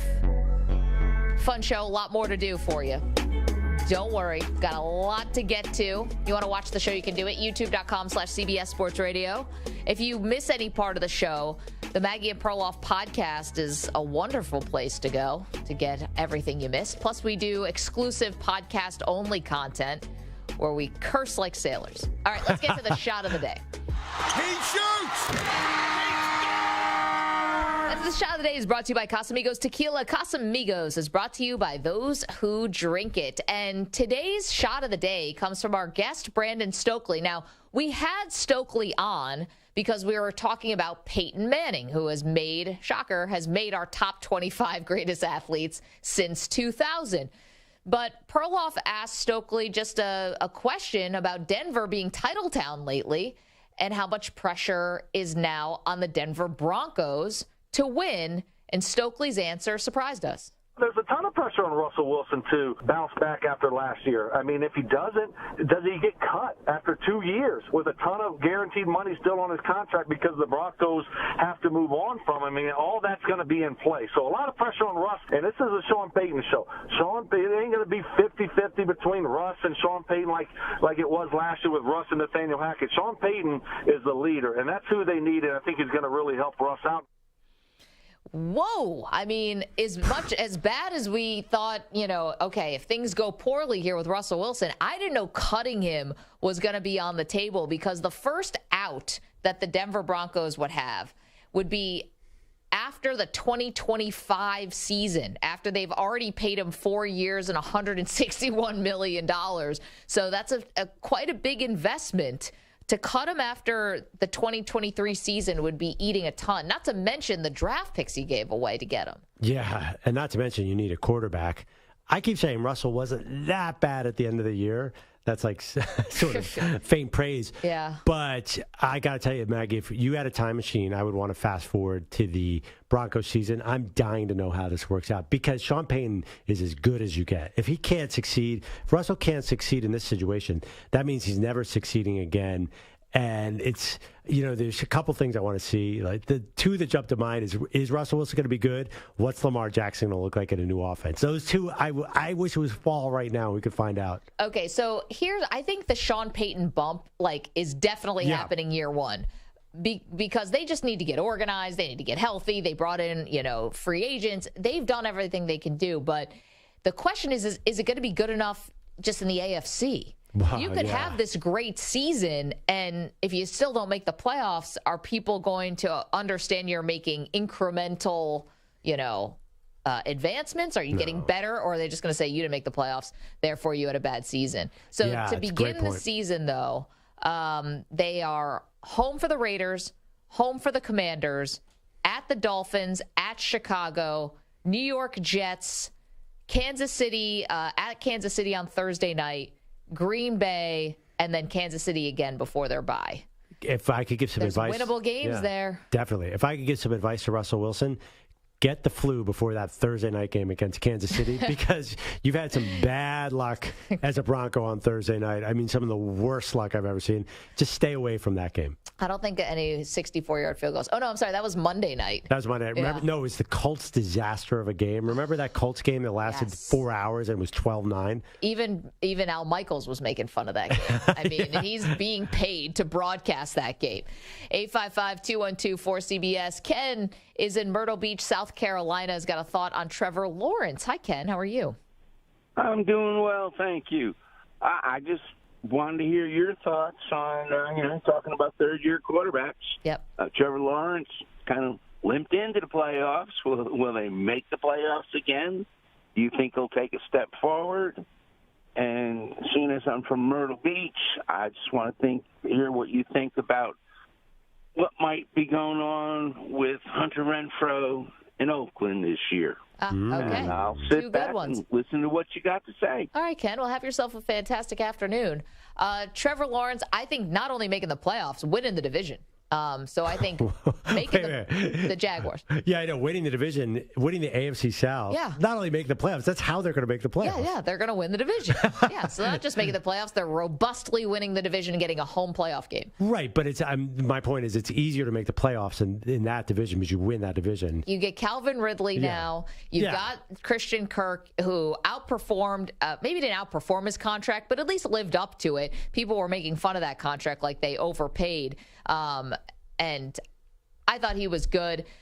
Zay Jones, fine. Your defense, still very robust. I'm very high on the Jaguars. You don't need any of those things. If you can walk and chew gum, you can win the AFC South. Look at what's happening around them.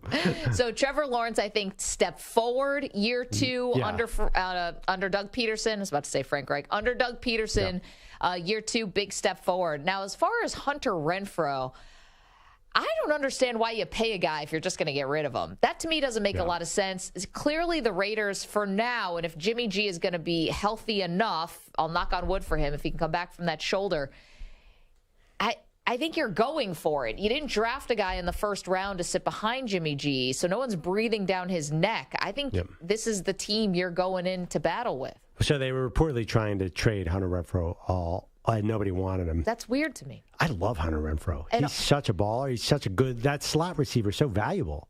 Haven't you heard, defensive players who give him a lot of praise? Oh, you don't think Hunter Renfrow, dude, watch the film. Because he's sort of, because he's a short white guy with male pattern baldness. Sure. I think they look at him. He was great at college. I think he's a really good NFL player. Now, one thing about the Raiders is Davante Adams eats up all the targets, it feels like. For good reason, because the dude can catch anything. He can beat any coverage. So maybe that's what they're thinking with him. But I saw a story today, by the way, that there is a narrative out there that's being fed to all the insiders that Jimmy G is going to be okay. Somebody is getting out there, Maggie, that Jimmy G is going to be ready for the season. Nothing to worry about here. Nothing to see. Is this Jimmy G's agent? Who's putting that? Is it Josh McDaniels, wishing upon a star? What is it? I think it's one of those things where I think Jimmy G's camp is putting out there, hey, stop this narrative. I'm going to be fine. But I think we all have reason to be skeptical about that. So we were skeptical before we even knew about the surgery. Right. Just because Jimmy G's never healthy. Yeah, I know. So why would we be optimistic about Hunter Renfrow if Brian Hoyer's throwing to him? There's no reason to be. Stu, you got to explain this, Raider fan. Yeah. I mean, I'm not optimistic about Jimmy G either. I mean, Renfro's interesting, right? Because it does seem like they were dangling him around. I don't know why, because he is one of the better receivers in the league. So to try to trade him, unless they're trying to tank, that doesn't make sense, but they're clearly not trying to tank. So it's a weird situation. Does the left hand know what the right hand's doing out there in Las Vegas? Probably not, unfortunately. Wait. Where are they on tanking? So, I mean, the fact that they haven't brought in, I'm going to say the name Carson Wentz as a backup quarterback, and they're sticking with Hoyer, to me says we're going to take a shot with Jimmy G, but if he can't be healthy, then we're going to tank. Yeah, but I hate that as a strategy. Because you've traded for Davante Adams, you've given up a first-round pick for Davante Adams, you've paid Chandler Jones, you paid Max Crosby, you paid Renfrow. I mean, you got rid of Waller after you paid him. He's now with the New York Giants. But, I mean, it just doesn't where are you here? What are you doing? Because you might not be bad enough to get a top pick. Well, we all know. If it is Hoyer, It sure seems like they might be bad enough. Well, I mean, yeah, and you're in a tough AFC West, but I mean, it's funny you say that. I think you could make an argument like this is a real great tank opportunity because the conference is loaded, the division is loaded, and the draft is loaded, and you're not loaded. okay, so you're going to unload these guys when all of the deadline? Like, what are you going to do here? You're right. They did pay Devontae Adams a lot, but sometimes you pay a guy and you try. It'll be 2 years in. I think they gave a shot, and it didn't work. It happens with franchises. At a certain point, you have to do a full rebuild. I just think there was always a case there to keep Derek Carr. And I don't agree with that. I never really thought that Jimmy was this massive upgrade over Carr. And maybe year 2 with Josh McDaniels and you get a little more used to the offense. We see this happen all the time. Guys can learn new offenses. But I think that Jimmy G, if he's healthy, will be more familiar. I think he's he will be. It's got to be a better offensive fit. McDaniels has got to see how. I don't think Derek Carr is the guy for my offense. Jimmy's never played in a team that didn't have so many weapons and stuff around him. I mean, I get he does now, but San Francisco's always had a really good defense when he's been on that team. You know who'd look good in silver and black? Caleb Williams. I mean, of course he would. Don't even do that to Stu. Don't do that to Stu. Don't tease him like that. I mean, if Jimmy G is not ready for week 1, don't you think I know you, Maggie, if you ran the team, you'd be like, all right, let's tank. Let's do it. Listen, if I'm Devontae Adams on the flip side, I'm asking for a trade before that Monday Night Football game against the Green Bay Packers. I still am maintaining that's going to be the date. I don't know why I see Lisa Salters delivering us the news, but it's probably more like Schefter. He's going to keep that scoop to himself. Yeah, I mean, here's the thing. Can he last till that Monday night game without asking for out? 855-212-4CBS. Anthony is also in Myrtle Beach. Hello, Anthony. What's going on, guys? Oh, nothing. Just talking football. What do you got? I think you guys are high on life if you really think Jacksonville is going to just easily take the AFC South. They got a pretty tough schedule. I'm looking at it, listening to you guys talk. I see them winning 8, maybe 9 games. That could be enough, though. 8. They'll win the division by 3 games. Yeah. Who else is putting up a fight? Come on, you got all them rookies going in there. You got Houston. You got your boy Richardson in Indianapolis. You got Levis in Tennessee. I mean, it's not going to be as easy as you're thinking. Anthony, I feel like you're making our point. No, I get it. And listen, Anthony, to be fair, we just kid, but thank you for the call. This is a bit tougher than I anticipated. Now, they are playing. So here you go. Indy, obviously, then Kansas City, Houston, Atlanta, at Buffalo, Indy again, at New Orleans, at Pittsburgh, then you're bye. Yeah. You come out of the bye with San Francisco. That's not easy. Brutal. I'm assuming Brock Purdy's back from then, or Trey Lance, whatever. Tennessee, Houston, then Cincinnati, at Cleveland, versus Baltimore. So you're home Cincinnati, at Cleveland, home Baltimore. That is a tough 3-game stretch. Then at Tampa, Carolina, Tennessee. Wow, you're going to be fine. That is interesting because I think the real threat to them is the Titans in that division. I know you and I see that team a little differently. Yeah. Titans also have the Bengals, but they don't have the Niners. The actual division. That's the first place schedule. Yeah, the first place. That's the first place matchup. They get the pretty easy Also with NFC Buffalo. South. Yeah, I think that schedule is important. I think the Titans. We always forget about Ryan Tannehill, but if the dude's healthy, they still win at a high clip. And remember, they played them dead even in Week 18 last year with Josh Dobbs coming off the street and playing quarterback. So I think that's the one threat. Okay. Can I just talk for 1 second about this story that I'm slightly obsessed with? Yes, although I'm already feeling a little stressed, even knowing what you're going to talk about. Has anyone else been following this submersible thing that went to go look for the Titanic and went to go look for the ruins of the Titanic? So it's something called a Titan submersible. It's designed to take 5 people to the depths of 13,124 feet for site surveys and inspections, researches, and data collection. It weighs 25,000 pounds, and it's lost.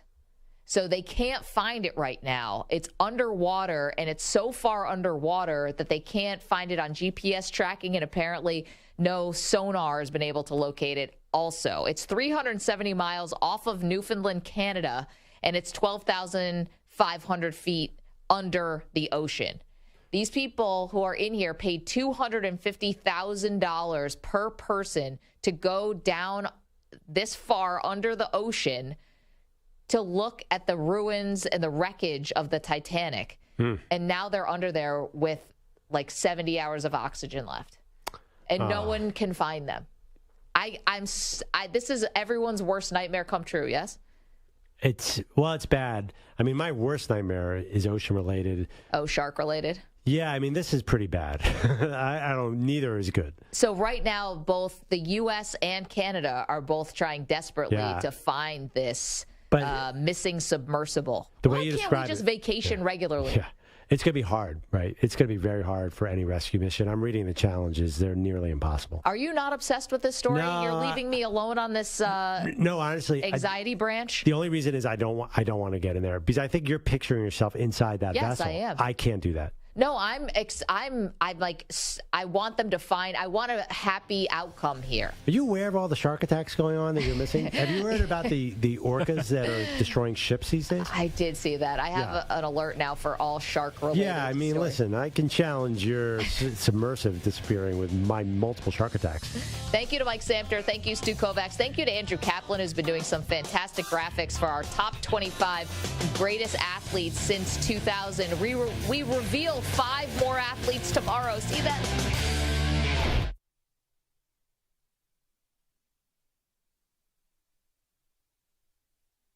You're in a 5-minute break.